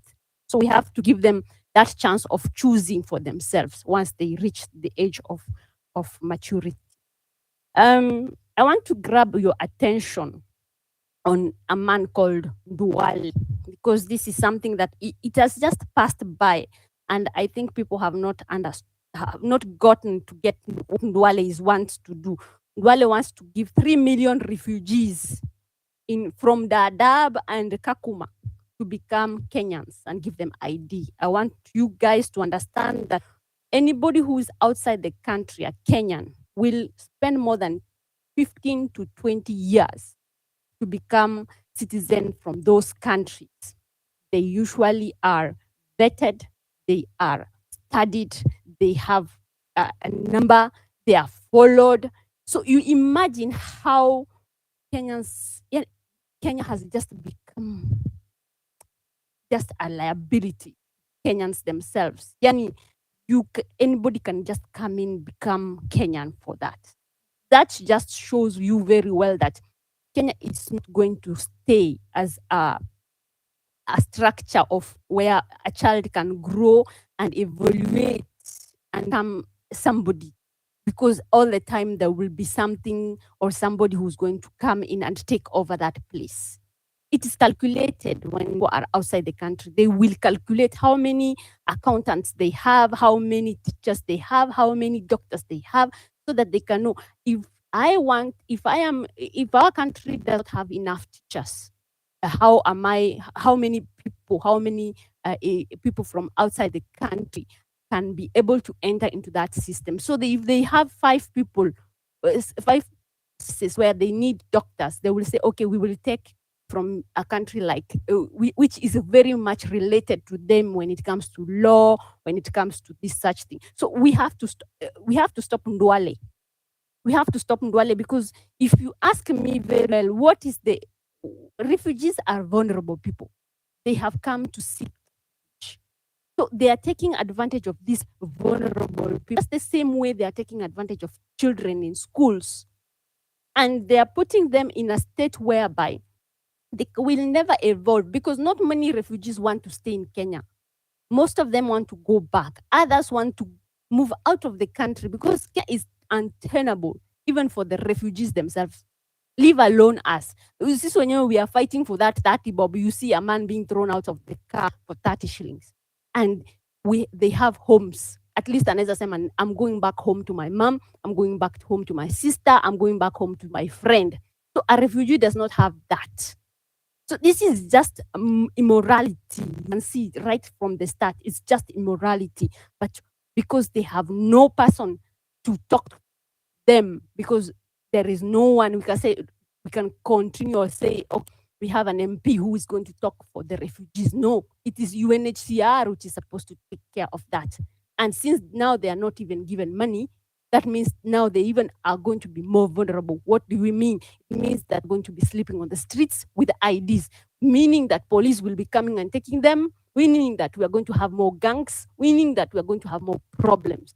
So already we have problems and we are adding more problems. So this one, I really need to put it into context so that people can understand. Ndwale is taking Kenya to another level of immorality, and we have to be very, very careful about it.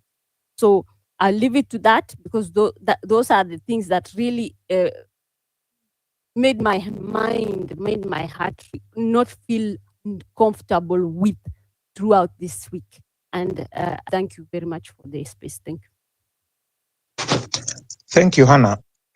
I can promise you, what Duale is planning to do has not gone unnoticed. Of course, some certain things they require legal action. So personally, myself, I am consulting with somebody legal who can look into it and how he proposes to give these IDs freely or without any vetting. I think needs to be looked at from a legal angle. So it has not gone unnoticed. It just requires a bit of patience because anything that goes within the law, I always advocate every Kenyan, please find whatever works in the constitution, because the constitution has a framework for all these things. Redemptor, I see your hand is up. Over to you. Yeah, sorry. So Hannah, before you even conclude on the IDs for the refugees, yes, I see you. Professor and Joshua Okayo, I have one for you. I would want you to give us the legal perspective on that.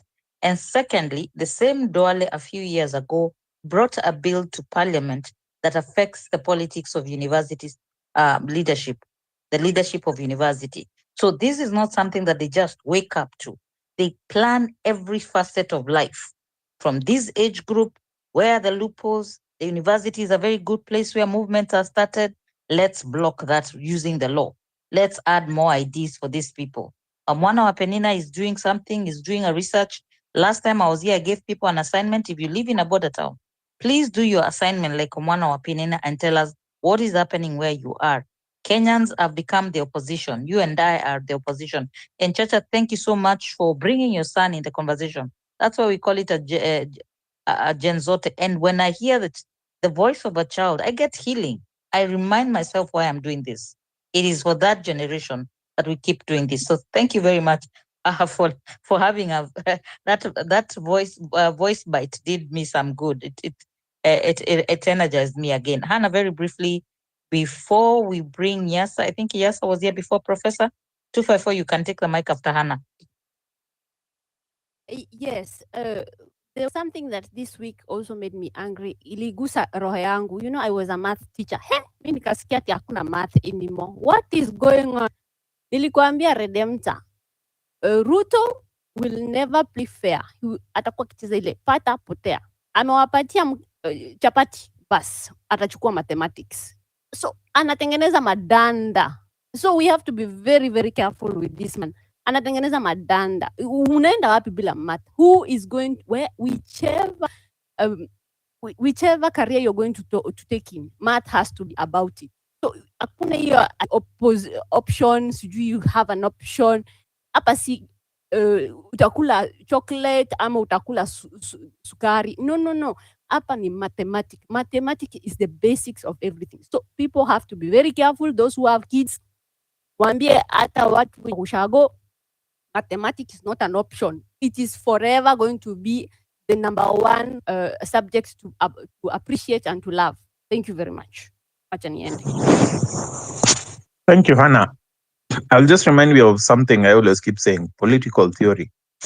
If they can't convince you, they will try and confuse you. Just remember that. Professor, karibu sana. I know there's been a question posed by Redemptor about what is happening legally about the ID situation and what Duale is promising to give the refugees. But I also want you to chime in about, all these so-called promises and gifts that, Ruto is presenting to now young people. And I think we all take offense to the fact that he's now extended his so-called promissory notes, even to our young generation. But before you even chime in, and as you think about that question, I'd like to bring in Yasa so that I can clear the queue. Yasa, I give you 3 minutes before I invite in Professor. Okay, can you hear me, guys? Yes, we can hear you. Proceed. Okay, I think there is a lot. The bidding is one of it is about issue card. Sorry, Yasa. Can you try and be a bit more louder? We can't hear you quite well. Okay, I don't. One of the things is about the identification card, which brings of confusion and reaction in the Kenyans. I've worked on issues of nationality, citizenship, and one of the issues that we've been pushing to end access to identification. When we talk about access to identification, border communities are affected more because this comes in Security Amendment Act of 2014, the Dusit Act, which said registrars who are giving identification cards may have so that people can be vetted. Who are you? Come from? But over the years, there has been. That's why we are looking into what Ruto is doing. He's doing what is correct, but on very different ways. You look at the issue, communities, they've been experiencing this access to cards. To an extent, someone is at 18 years of age, 10 years for 5 years. So what Ruto is doing is just taking right now to issue those who have been denied identification cards due to discrimination, so that at least he can gain his views.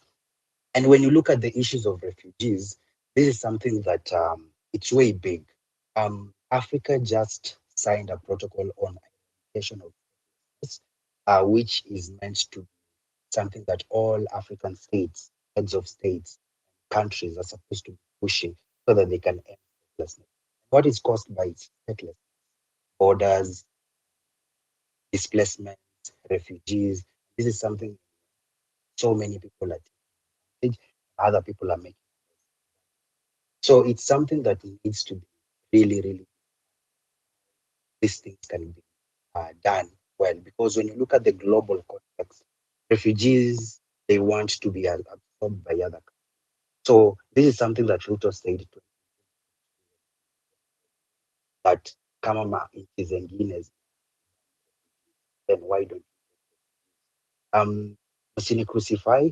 But this is a way of unifying our African nations. This is a way of preventing discrimination to affected, because these communities, if they are not sorted well due to imaginary lines, then we will always be experiencing issues that move or tunaletewa Al-Shabaab, then you get, but we can be able to discuss it. I can share more if second, when we look at ourselves, there is a lot, long way. And this long way we need to go is starting from the grassroots to the national. Kwa sababu community members, we still receive tokens. We've seen this week what happened. Watu wanakuwa mugged. There is politicians who are giving youth. These youths are becoming violent, causing harm. This is a give and take situation, because if we don't do it together, then we cannot be able to attack this person. The Ruto campaigned, he invested, he used money to pay youth, he used money to pay churches, he used money to people, he used money to bring political leaders so that they can be able to be one. Tusifikirie this is just something chilia too, because we Kenyans have you. Because we have one. We receive tokens. When Ruto is going to Umoja, there are youths who are mobilized, there are youths who are given money, youths who are given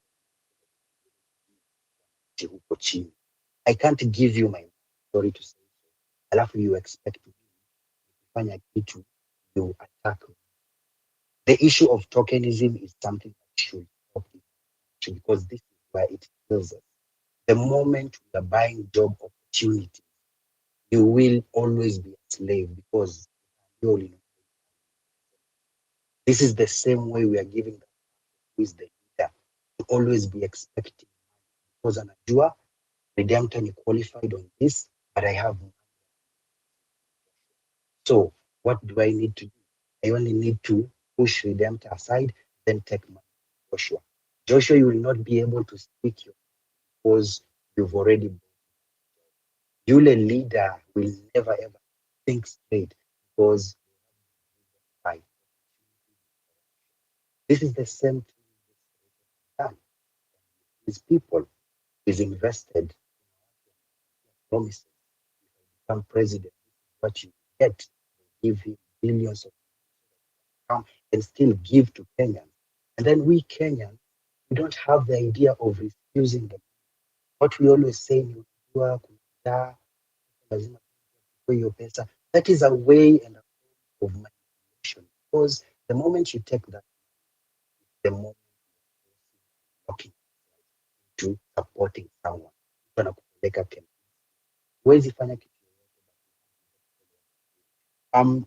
another one is I'd like to talk about the issue of the invitation of, and this has brought me back to, we had a guerrilla warfare. We went to mountains, then came to fight. But Malcolm X says we have two types of Negroes. The Negro who obeys his, like his, does things. The other Negro are the ones who are the people who now are brighter opportunity, but we are not bringing the table. There is something you that before you said a few weeks ago, that we always leave opportunities to people that they are wrong. And I always use this because it, wewe unajua unaongea ukweli, but because you know you're saying the truth, you don't want to lie, you don't want to work hard on it, you don't want to always do things and make people understand. There, say unaongea ukweli, nataka nataka what it. Our enemies are not like that. They know we hate them. They know we want the power. They will never sleep. Any slight opportunity that they will get, they will always be on the ground. They will always be there to confuse the people that are being oppressed. So easy issues that leaders, we don't want conversation. I think it is high time we find out.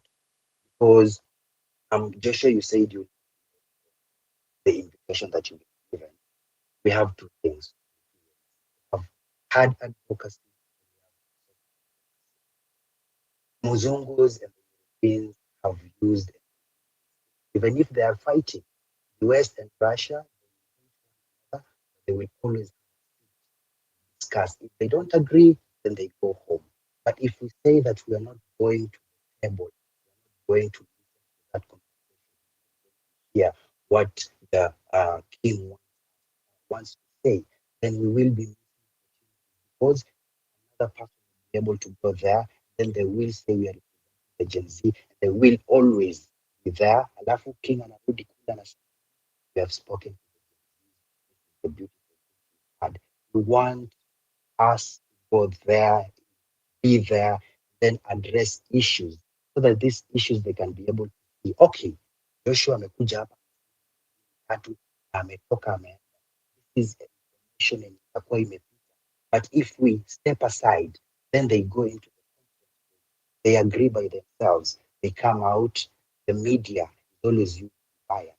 Lastly, there is this idea there, someone about the 1992, how leadership was there, but there is something different in 1992. It was only University of Nairobi, which used to be one of the big elite universities, but I can't correct. So if University of Nairobi spoke, the whole education system would listen, and there was also no opportunity of surveillance. There was no opportunity of police using Safari other entities to locate you. Right now we have technology. Technology is something that really abduct us, really using to stop us from talking. We've seen in social media how they're saying Ruto has these are the issues that really bring really big problems. So we have to learn. What did you do? What do we do right now? Yeah, so that we align these issues together, then see how we protect this nation. Lastly, the issues of I really fear for ourselves. If the issues of refugees affecting this, we all know the refugees how affected they are when it comes to them being displaced from their homes. Look at how we speak about Russia and Ukraine, say, but we forget to talk about Burundi. Place. Congo is not a place. Angola, 70% still being owned by the German. So if we are not talking about how to protect our own neighbors, protect our own selves, how to work together, then definitely forward we will be objective. Ruto is gaining opportunities abroad because once he recognized the refugees, it is a plus for him in the international level because they'll be seeing this is a country which is taking up people. So we need to find out how do we issues not by reactiveness, but being active, being objective, always looking at the goal. Because politicians wote wanajua hawa watu wakishika the power, all of us are going home. And if they know all of them they are going home, then definitely we need to plan and strategize our own selves. How do we move forward? Because they are not, they're all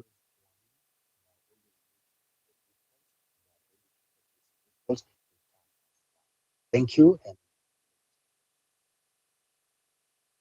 254, before you bring him to a professor, yes, I hope next time you come to speak to us, you raise your voice slightly more because we really had to strain to hear you out. Charity begins at home. I just want to challenge you on the Ubuntu. We have to be compassionate towards foreigners, yet we had a man die because of 30 shillings. Secondly, charity begins at home. I would like you maybe next time we have this conversation to consider how many young people were born as orphans, raised as orphans in children's home, and the processes they go through to get IDs. Because people are always talking about what happens in the vetting, and I never hear anyone address what young adults who have no parents go through to get IDs, especially those ones who grew up in hizo tuseme 2-star or 0-star children's home. The big star homes give them more leeway. So I think we sometimes talk about geopolitics and we forget what our own people are going through. The other one I would just like to say is the chiefs. I saw a campaign recently for IDs, for people to register as IDs. But we hear if you visit your chief today, go and see how many uncollected IDs that are pending there. That's another scam waiting to happen. And the last one is you talked about university and surveillance that was not there. Professor, I think might be an alumni University of Nairobi. And recently we had the CS for Interior say we need to have more surveillance in universities. There is no season that university students are lived under surveillance like in the era of Moi. So just because it's technology, the best surveillance is people reporting on each other. I can tell you tales from here to Timbuktu about people who are tortured just for being smart or reading some books. So next time you come, please come early so that you have enough time to submit, because we have so many other requests pending and we want to hear Professor's opinion. Professor had asked about bills and the law. Yes, tafadhali, we love to allow Professor to go first because it's almost saa tano. And so, Professor, before you do all the submission, don't forget to tell us what Katiba says about campaigning in schools, because that is what is happening. And I think there were a few other questions I'd asked you. What can we do legally? 254, that was your question. Maybe you can ask Professor, and I think he was listening in. And then we finish this queue, we make our submissions. Yes, allow us to give our senior an opportunity to speak. He's been listening in for many hours, even though we're not seeing him on the panel.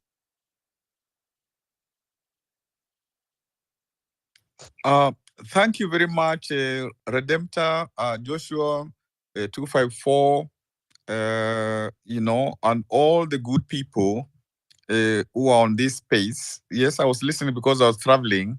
So I was listening, is it unanimously? Just to say, in the last elections, according to the law, campaigns started about May 29th, 2022. That is now the official campaigns for 90 days. And then the last week they appended, so that now, the last week or the end of the last week they appended, so that now there can be, more peace, people can make up now their decision. So if you campaign outside 90 days, according to Kenyan law, the Kenyan law doesn't allow.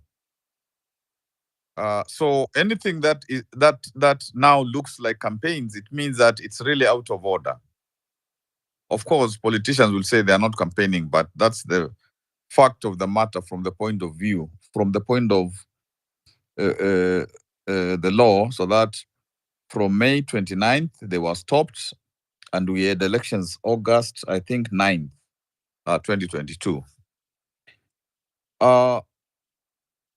You see, it is possible, and maybe I can talk a little about the church, although that has not featured prominently, except somebody did say that when the president found that he was not making a lot of leeway, like the Umoja Church, when he asked and he was told that mambo imechafuka, ngoja kidogo, maji iwe clear.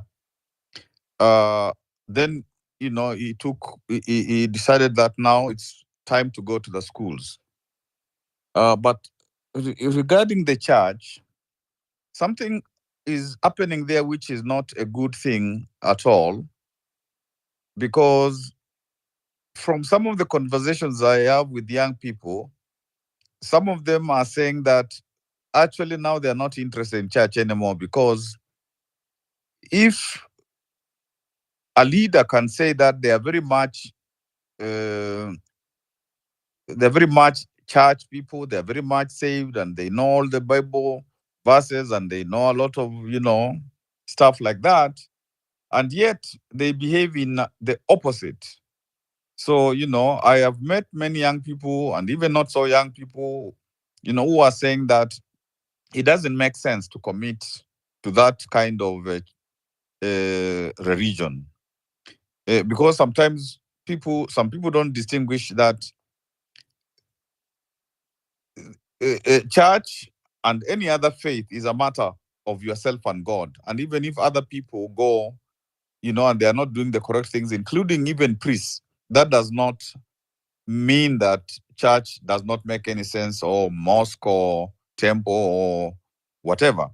But some of the younger people are saying that if now this is how Christians are, then I don't want to be that. And I think that for the church, that's a dangerous thing, and any faith for that matter. Of course, there are the Gen Zs who are saying as much, and who are saying that they are going to go to churches where politicians go there and take money. And therefore also the priests or the pastors who are, trading using the church by inviting politicians to bring money. Again, those pastors are themselves legitimizing the church, because it becomes like a trading place, like how Jesus found people trading in the church. And it was very, very, one of the episodes recorded, it was very, very, he was very annoyed, very angry, and there was a holy violence to get them out of his father's house. So you can see the impact on actually the Christian faith from the activities that are happening within the country. And those are things that happen, and for the future, they have a lot of negative impact on, for example, our faith. Now, after finding that for the time being, there is some problems, and it is not that is going to stop going to those churches which accept money, and the people who go to some of those churches, they when the pastor tells them this is how we are going to vote, they vote that way. So we would be fooled to think that the president will still not have some loyal voters who are church-based. And it is because some of those standalone churches, or some of those, places where the pastors like hypotonize the following, they tell them, like we saw in Shakola, if somebody can tell you, you must die so that you go to heaven, so they can easily tell you, you must vote for so and so. If you don't, you'll go to hell. And so we must remember that in the next elections, still, the president will have some votes from the church, maybe, of course, not as much as he had, through the churches this time around. And even mosques, because you can see Joe and company taking money, again, also to the mosques. But I wanted to talk about the church and then go to the schools. It is not necessarily, strictly speaking, the kids that the president is targeting. I think he's targeting the teachers, all those principals, other teachers. Soon, there'll be money going to them, and probably the money will be going to them in discreet ways. And those teachers are the ones who control rural folk in many ways. Rural folk normally are controlled by pastors, they are controlled by teachers, and they are controlled by business people who, like shopkeepers, where they can borrow money when they are rambies. the teachers, those business people are the ones who supply money and lend you a bit of money. But the teachers are very influential because the parents, particularly the ladies, take every like a Thursday or whatever other designated day, it's a parents' day, and most of the people who go for the parents' days are the ladies. The men rarely go for those parent days. They go to the chief's baraza and so on. So now the uh, uh, if you target the teachers and if you get them, if you find a way of bribing them, you find a way of telling them they'll be promoted, uh, you you therefore can easily control the parents and particularly the ladies.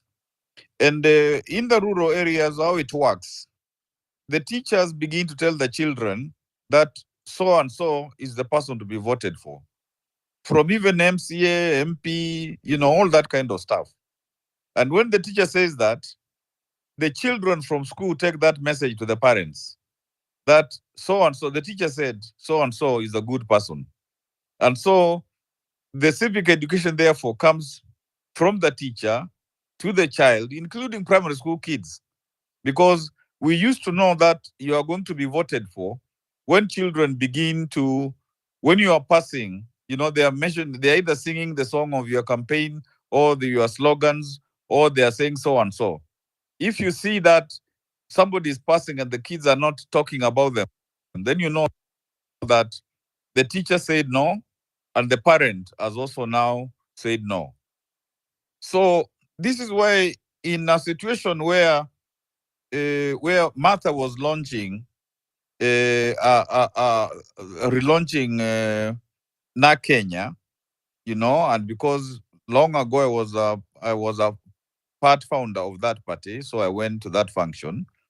I told them that you must not assume that the person who you're fighting is an easy person, because for him now it is elections from morning to evening. It is not anything else. And when you are assisted, when you have the money, so that there are handouts both to ordinary people, to the MPs, to everybody who can give you any votes, the MPs, whoever, like you will find that a lot of the people now who are working for the president, they'll go and stand for something. They will be told, stand for senator, stand for what, so that you use those people to mobilize the vote for you, whatever number they get.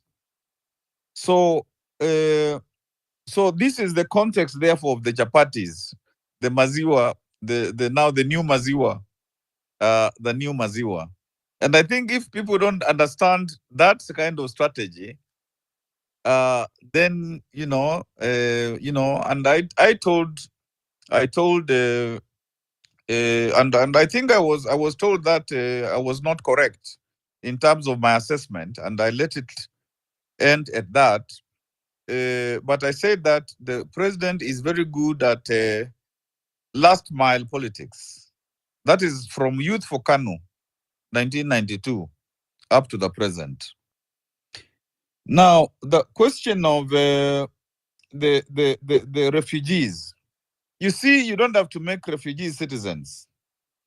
You can make them refugees in a proper way and secure them as refugees, and even you can make sure that they're integrated as refugees, and they have this refugee card. You can do that, working with the requisite UN body responsible for refugees. So you don't have to make them citizens, especially you telling them that now it's time for me to make you citizens. You see, if we are dealing with stateless people, like how we were dealing with Nubians, with Makonde, with Shona, recently, I hear that now also we are considering Pare in Tanzania, who have come to Kenya. When you do that as stateless people, some of them like Nubians who have been in Kenya for over a century, then you decide that it is time for them to become citizens because they can't go to Sudan. They don't know. There's several generations who have never been to Sudan.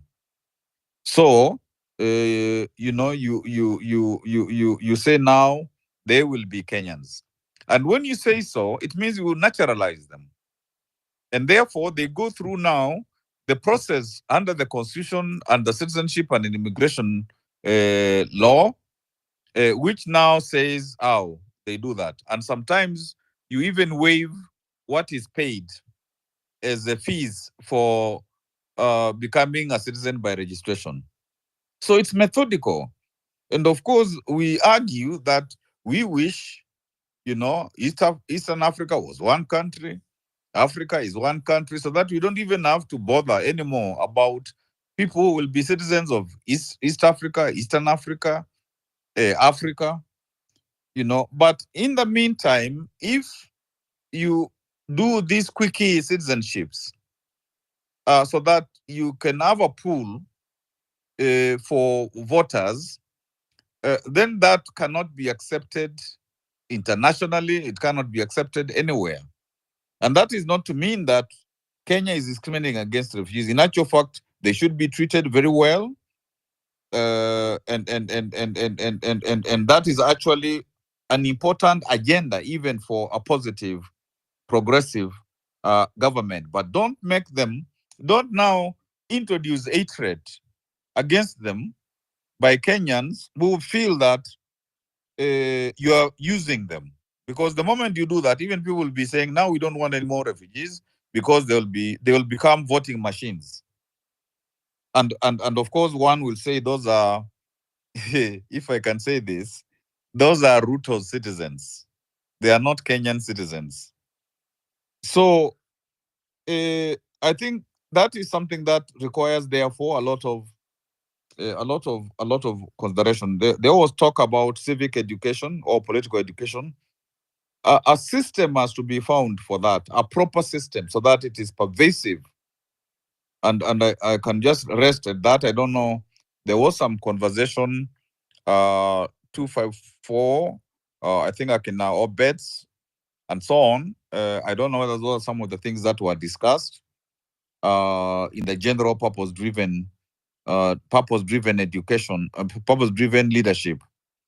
But if this handouts thing and use of money in the elections is not dealt with, if tribalism is not dealt with, if use of government machinery, including money, is not dealt with, including use of provincial administration, it means that the opposition will still have a major problem in terms of 2022.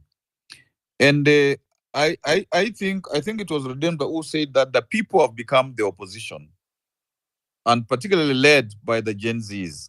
And it is my hope that, as happened in 1990, I think somebody talked a lot about 1998, which was from 1996 to actually 2003, when we were fighting for this constitution, and at a lot of cost. But when it looked like the people were gaining a lot of legitimacy, civil society-led movement, then the opposition broke away in the IPPG and went to Kanu then. And therefore, we were used, so to speak, to weaken Moi. And then the second part of the political class, which was the opposition, now reaped the benefits of the fact that we had weakened Moi. Of course, it was good for the country because there was now a new leadership, but it was not good that the political class kind of used the civil society-led push, and then the changes that were required took a long time to ever be realized. And so I think one must caution the Gen Zs, the progressive forces, to tell them that don't it is easy for people to say Gen Zs are doing a great thing, push on and do all that kind of stuff, because the idea is to be used to weaken Kenya Kwanza, and then there is an opposition which takes over, which has not really said and has not really demonstrated that they are capable of transformation of the country, so that we leave behind, this idea of the constitution is not to be followed, all the wrongs that are happening. And again, finally, as I learned, we need to really be careful about the mobilization of a counter, first of all, there is like the mobilization of a state Gen Z, so that, some of the people who used to be leaders have gone out, and now they are told to recruit a Gen Z movement, and here is the money. I think one has to be careful of that, and one has to be careful of the recruitment of young people will supply violence when the state wants violence supplied, or when some political faction wants violence supplied, because that kind of development leads to 2007 or worse. And so there's a lot of watching to do. And I think very, very finally, you remember it was Britain which was telling Rwanda, I can give you some money so that you accept refugees and they are brought to to Rwanda. And so let us also be wary of some of our leaders saying that refugees can be brought to Kenya, and then the countries which want those refugees brought to Kenya, they will get money. Let us also be mindful or wary of that eventuality also, because there are some countries which can give you refugees and then they give you money. You take their refugees from them because of all those hostility of immigrants abroad, and they tell you, we'll bring people there or take people there or do this kind of stuff so that we don't keep on giving money for refugees, and we can give you some money yourself. Thank you very much, and I learned. Thank you, Redemptor. Thank you, Joshua 254, and all these good people, Yasa, and all these good people. Continue with this discussion. We are building momentum. We are building knowledge, and that is how it happens. When people yearn for change, I learned.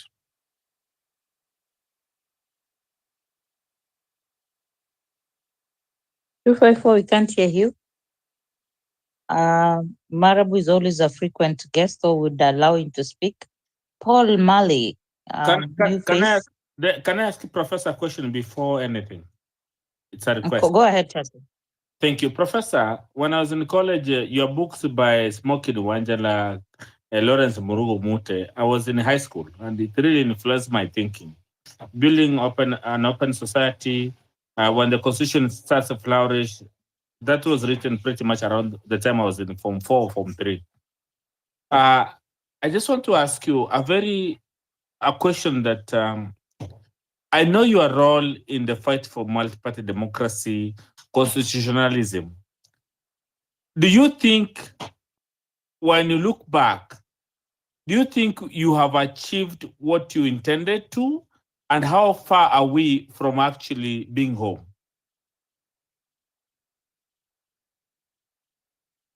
Professor? Can I answer, Redemptor? Yes, please. Yes, please. I think one thing that is troubling, like the powers that be, is they are trying very hard to turn Kenya backwards. And it is not easy. It's a big challenge, because at every point when they try to take us backwards, and they are trying very hard, Kenyans are resisting courtesy, for example, of the constitution that exists. And all these people go to court who do public interest litigation, and even the knowledge of many people who are able to stand out and say this is not correct and challenge anybody. Before you couldn't challenge, you couldn't challenge Moi, and the day would end, they would visit you, and bad things would happen. So the country has gone somewhere, and actually Kenya is one of the countries where the people are quite stubborn in terms of they're saying that, we will not accept our country to go down the drain. And you see, these very young people decided that enough is enough. And they rose, and they could see that, people are killed, and then they still go back. So you see, even for any politician, they should be able to see this and say that this is not the country where you just suppress people. And therefore, it is better to change course and try other tactics, particularly tactics which have to do with genuine fidelity to the Constitution. How do you seek to get young people to be employed, to have a livelihood, to have better school? How do you fix this health thing? How do you fix the economy? So I think even when you ask Raila to come to your side in installments, the first installment, and I would imagine there's another installment coming, that doesn't still seem to solve the issues, and Kenyans are saying this is not what we have asked for. Therefore, I think that we are somewhere, but we have some distance to go so that it can be very clear that Kenyans will not accept dictatorship at all. And I think when we take that corner, this country will flourish. And that is why going to 2027, it's very, very important that the people who are elected at all levels are people who really are patriotic, nationalistic, who are interested in really ensuring that the economy accommodates young people, accommodates, everybody. And that result, that turning around, turning the corner, if in 2027 we don't do that, then it will be a very, very hard 2027 to whatever other time. But I can say that this is not the Kenya of the 90s or the 2000s or even the 2010s. This is a Kenya which is significantly resilient. And somebody said that the young people are 70%. So long as this 70% says we want better and we are not going to compromise, then one says, we have a good time, we have a good period ahead, and that is why, personally, if Redemptor, you can just give me 2 minutes, and Joshua and 254, I say myself personally, the people who say they are progressive and who are also deemed to be progressive by the generality of people who are in these spaces, people who are discussing how can Kenya be better, it will be criminal if they can see what Kenya Alliance are doing in terms of really mobilizing, even with the challenges that they are facing. And then they themselves are thinking that they can just continue doing silo stuff. Even when, there's been support of the younger people, so that they come out, work together with the young people, get the young people to be like the fulcrum of what will happen going forward. A lot of mentorship, a lot of political education, and telling young people like Mabonga, go for leadership and be in groups. so that you are comparing notes, you are synergizing, you go campaign for each other here and there, and get the country to know that something new, there is generational change, there is, political culture change, there is mindset change, and there are all those things. And I wish, and I said this in another forum, virtually, that there could be like a group of some young of a group of, let us say, quote eminent people, Kenyans, and I am not saying they must be old, all of them, some of them, diversity, gender, but this would be people who are respected, and people who themselves don't want to be president or cabinet secretaries. They don't want to be ministers. For them, it is just like to be a group that can be used for purposes of like what happened actually in 2002. I remember Willie, and some of the people in civil society were very instrumental towards getting the opposition to come together. And actually, Willie was the chairperson of the original National Alliance for Change, which became NAK, National Alliance for Kenya, which eventually became NAC when LDP came on board. So I wish there was a group like that. People who even write down and say, I am not interested in getting those political positions. Then even, get and maybe this is a controversial idea, but even say that whoever is going to be supported now, for the ones who will be supported, who will work together, the first one among equals, even to say that if it will help to get proper, to get progressive people together, to say that they will just be one term. Whoever becomes president and deputy, there will just be one term to help the country transit into the era of realizing the constitution, of reforming the economy, of doing the positive things, getting young people to be real citizens in the country, making sure that the private sector is a true private sector, which is not taxed out of existence, and all that kind of stuff. And there are many things that one can say in terms of an agenda which Gen Zs were beginning to develop. And then, you have people now getting into all those positions and so on and so forth. So I think there is thinking needed, because as I know, anybody who takes the president for granted in terms of his ability to do the things that he is doing to get, to make sure that he gets the vote, even if people say they don't want to elect him, I think one has to be careful. And let me land.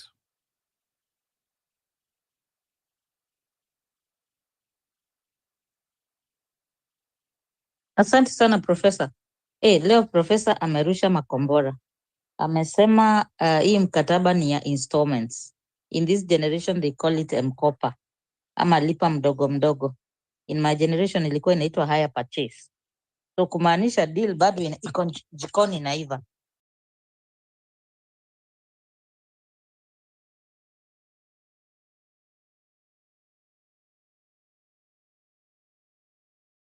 And I'm challenging a very senior man and saying, Professor, do you remember when Moi was about to lose power? The demeanor, his demeanor. I mean, people can describe how Moi walked. He walked stoic. That rungu ya Moi, they said, was made of ivory. He walked very tall. He was very confident. But towards the end, after he had tried all those plannings and giving buses to churches, there's a time people got so sick and tired of being sick and tired. So that when you say do not underestimate the power of wanting to be in power, but also do not underestimate the power of when people want their power back. When they give you power and it feels like that power is being abused. Marabu Stock is in the house. Paul Malay, we've not heard you speak on this space before. KOT, I recognize your presence, always celebrate you. Joshua, you'll make your final submissions, and I think there was something posed to you that you should sit at the table. And when you do come to speak to us, I'd like you to tell us, according to YASA, you have better opportunities bargaining. How will the people who cannot sit on that table look at you? Will they trust that you have their interest when you go there? Secondly, the trauma that you went through, can it be taken away in one meeting? Just a question to ponder. Paul, talk to us very briefly because we're almost getting to midnight. We want to close before midnight. Paul. Hi, Redemptor. Thank you for the opportunity. Okay, I didn't want to say much, but I think what I wanted to just to kind of put in a sense, like I think as much as we plan and we think of how we're going forward and everything, and obviously there's a kind of an aura where you feel like those like different speakers have spoken about. Obviously, there's a campaign right now, and like I think the campaign which is going right now, what you can see actually, you don't have to tell. I mean, for government to be so desperate to do what the things they're doing right now, that shows a weakness. And as much as Gen Zs are being pushed down and everything, but I think there's a spirit behind sometimes which is more powerful than all these forces and everything. Because at the end of the day, these are spiritual warfare. However you look at it, there's good and bad. It might be going through kind of like politics and everything and all that stuff, but it's a good and evil fight. So I think like the strategy, people should make a strategy at the end of the day, forget about distractions, because all these things about President seems like I don't know, like he comes and speaks and gives out lies and says all the stuff, which actually the media is not very sharp.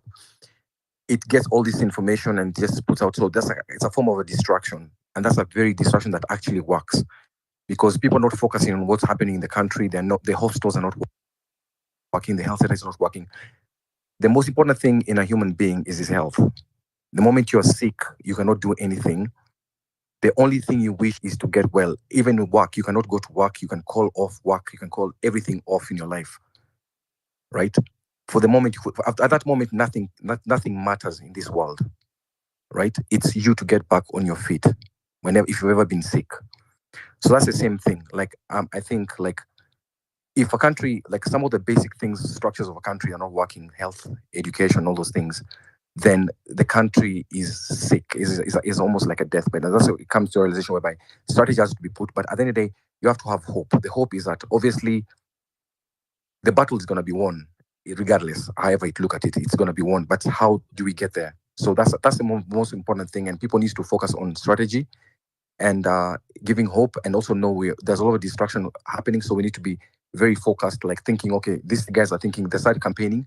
Let's also start creating almost like a map of Kenya in all areas, and then look at who's like good in those areas, who are you going to put in power, who do we think we're going to be our governor in Nairobi, who are good. So also we are planning ahead, but in a very subtle way, so that even it keeps them usually, as much as they wanted to confuse us, like we can even make them even more confused by just having a good strategy and putting it through.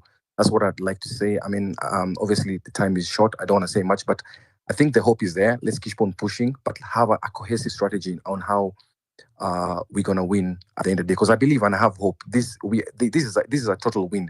Whatever strategy they employ, it's not working. And if we believe in ourselves, the thing most important is faith. We have to just believe, and we're doing it. And we'll continue. Each and every person find a way of a platform how you talk to other people who are not on these channels, because there are a lot of people out there that even when I meet people, I just try to have a conversation with them, plant a seed, a thought in their minds, so they can think of the changes that will happen. At the end of the day, we're going to win, but we need to be patient. At the same time, we need to be very proactive in however we're doing. So thank you very much, Redemptor, and all the people listening. There's a lot of good thoughts and everything, but I just want to give hope and believe, just a message of hope, and we just have hope and believe and have faith. I think it's all going to be well. Thank you very much. Thank you very much, Paul. That's very inspiring. Sometimes we just need, I've always talked about the divine and the mystical. I'll finish with a song that I like, not the whole song, just the lines of a song. And KOT Sonko, I've given you the mic just to greet us maybe as we wind up, but as Marabu talk to us. Greetings, Redemptor 254 Joshua. I'm coming through. Yes, loud and clear, Karibu. So let me start with Joshua. My friend, my brother, when you get an invitation from His Highness King William and the Queen Maxima, I have tried to weigh the pros and cons, and I think for me, my opinion is that you would be best to attend this event. And if it is the reservation that you're going to look like a betrayer, or maybe that you're going to look like you're bending backwards, don't really put that into consideration. The most important thing is that you have been summoned by a higher power, and you should go there just to listen to what they want to say and maybe to pass your opinions. Remember that we have no representative in the International Criminal Court of Justice at The Hague. And maybe you could be the person who is going to be this person and get us out of this quagmire legally. So I would urge you, my brother, to reconsider at least, because I think they're coming on the 18th and they're going to be here for 4 or 5 days. And if you could give them an audience, you would be representing not only yourself, but also we, the people who don't have the chance to do the same. Let me go to the issue of the refugees. The United Nations UNHCR puts the number of refugees at about 800,000 as per 2024. And we are saying that we have 3 million refugees that we want to bring into our country. So I'm asking myself, where are these numbers coming from? Because even if we double the number of the official number that the UNHCR is giving us, then we are having 1.6 million. So where are these 3 million people coming from? So what we are looking at probably is ballot stuffing. And if you look at what William Ruto is doing, basically is trying to follow the ideologies of Joe Biden in the United States. He was called the Crooked Joe, bringing in immigrants and trying to ballot stuff such that the numbers are. And I think this one I would still ask Professor. We have the Kenya Refugee Act of 2021. We also have a program which was known as the Shirika program. Is there a way that you can ratify these acts or this without tampering with the constitution, which gives the formula by which somebody can acquire citizenship in Kenya? One being that you must have spent some time in Kenya over 7 years. So I wonder, can we really go against the constitution on this one? So this is really a legal issue. Back to the issue of Chapati. El Chapo is trying to now go and fool our kids after fooling the youth, after fooling their parents. So he's now tried to go and fool the kids, which is, for me, a benefit for us, because what he's trying to bring forward will not happen. And you've already disappointed the youth. You want to go and disappoint the children. I would say let's urge him to give all these promises to the children, because once the children call you a liar, even the parents will fear to defend you. So if he wants to go and take his hoodlums to the children, it's all good, well and good. But the question is, once you feed the children of Nairobi, are you using our taxes?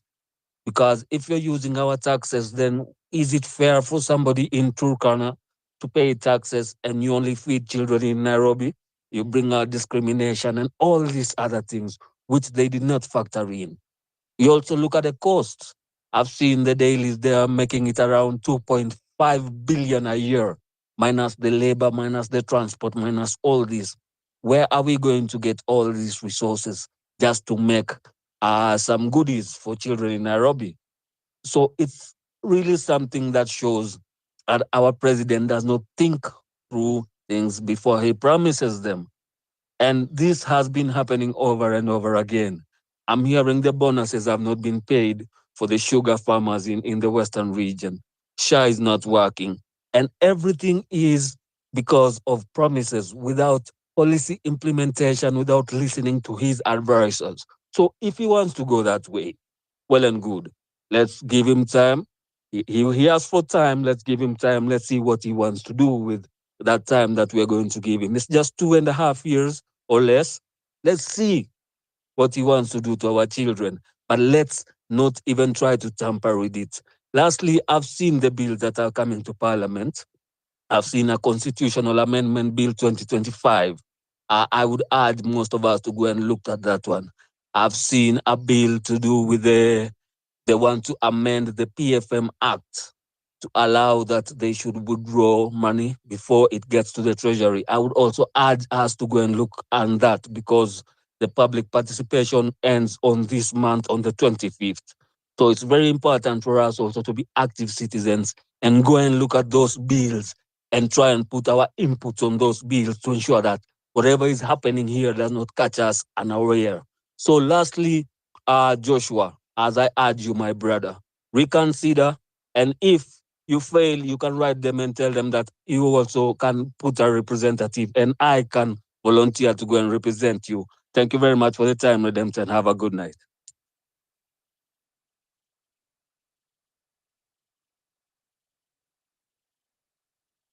Before you should come and rescue me. I was unable to unmute. You have new mic request, but unfortunately it's so late. I really do feel bad about not giving people an opportunity to express themselves. KOT Sonko, we are here because you are. You really did play a big part in starting these conversations, and we appreciate and understand that wewe sasa ni mtu wa ground.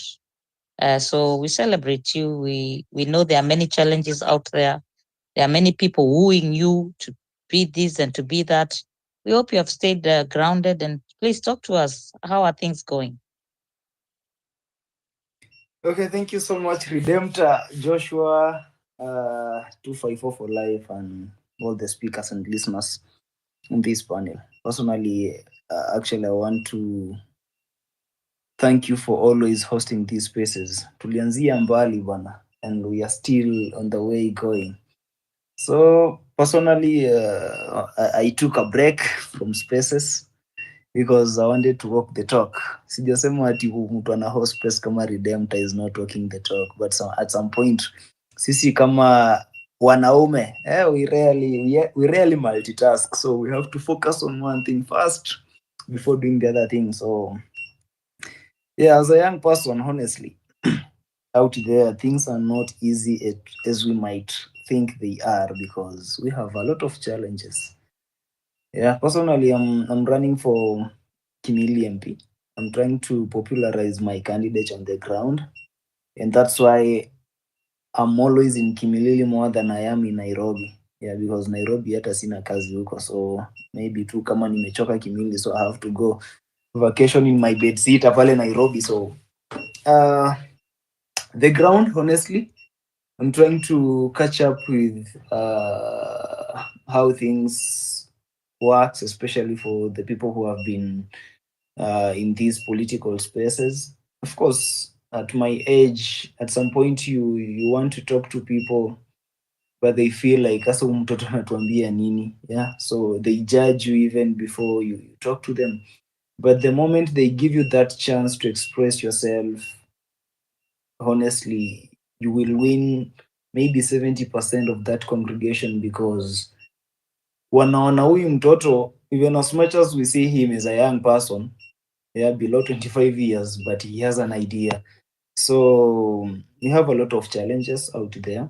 I remember the people we are competing against, hawa ni watu wako na pesa. Actually, for your information, the guy who was the magistrate ama sijui ndio the judge wa kesi ya this former governor Waititu, the most corrupt governor if I might say.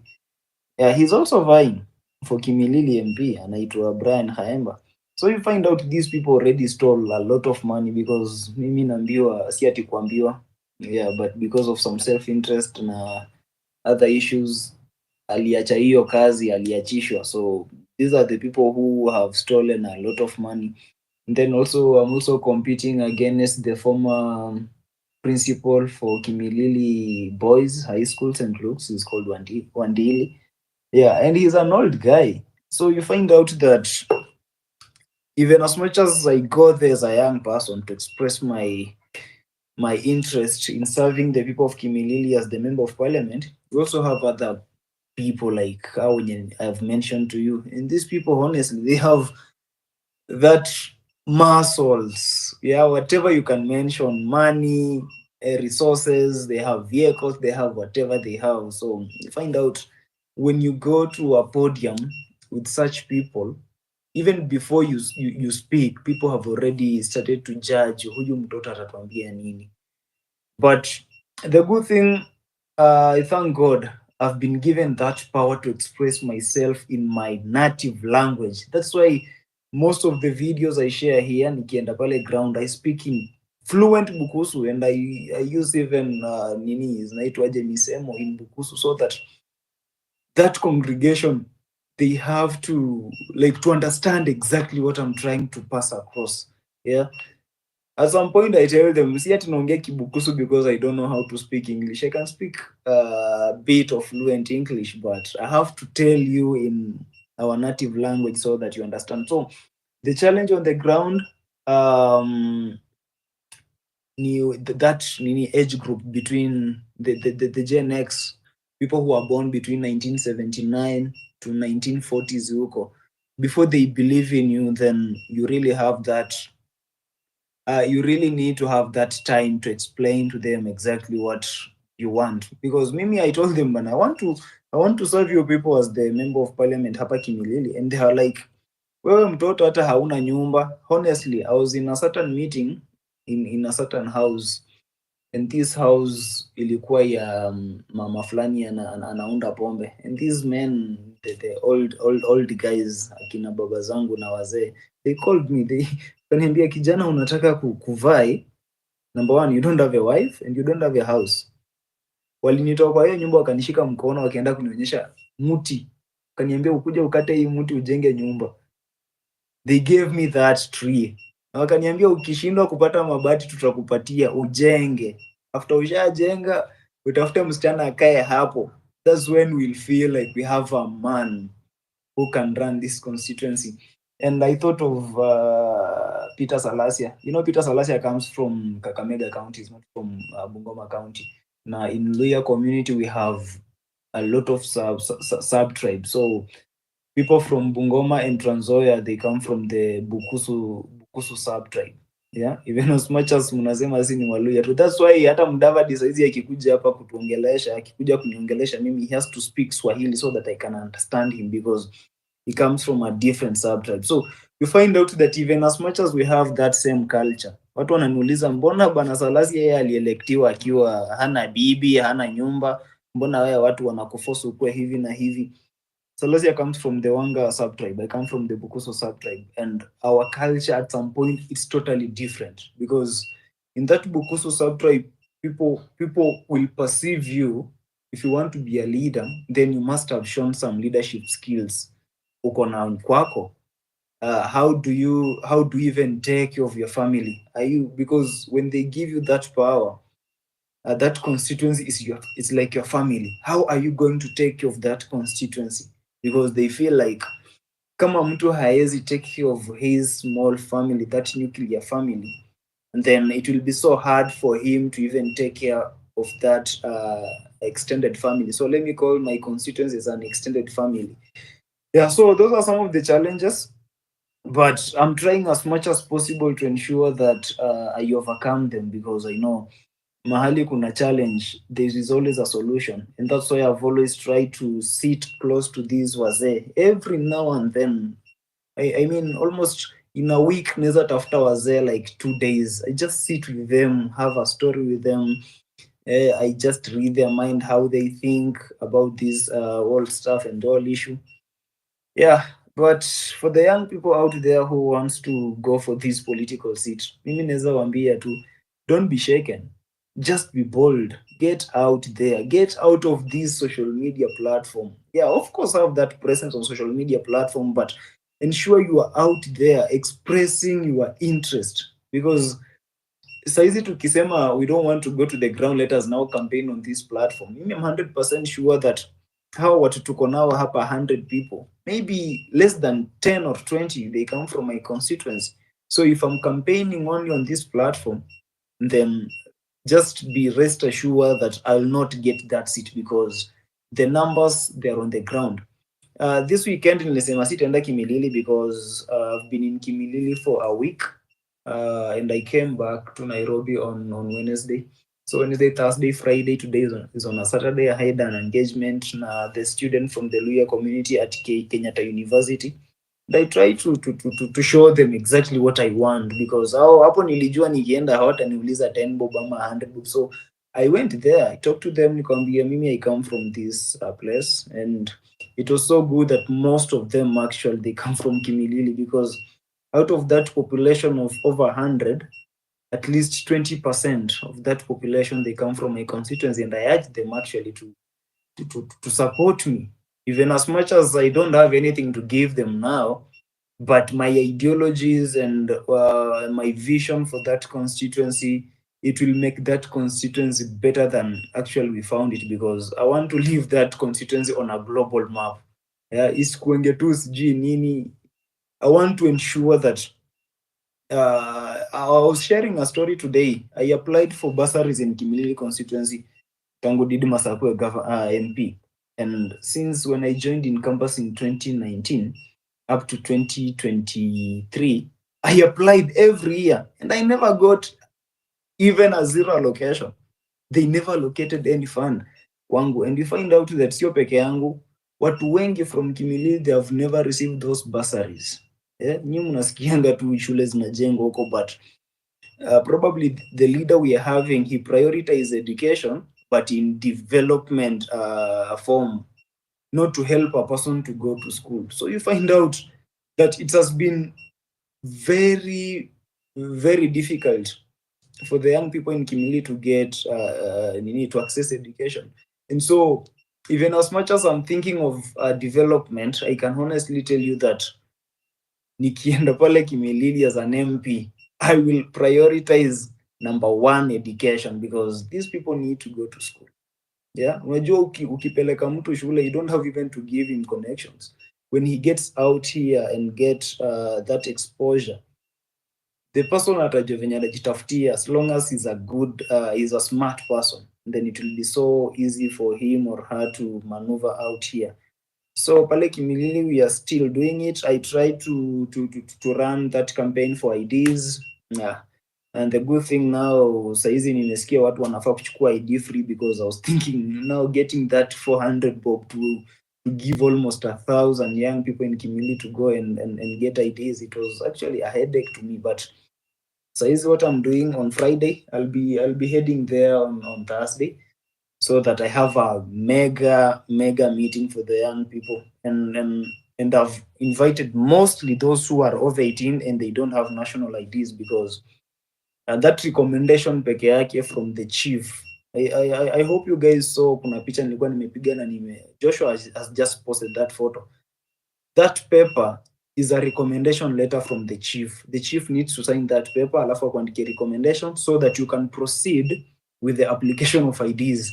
I can honestly tell you that I went to that office and I bought that paper at 100 bob. Paper tu imeandikwa kwa cyber, ikekwa hapo jina ya chief, ikekwa that letterhead, they are selling it at 100.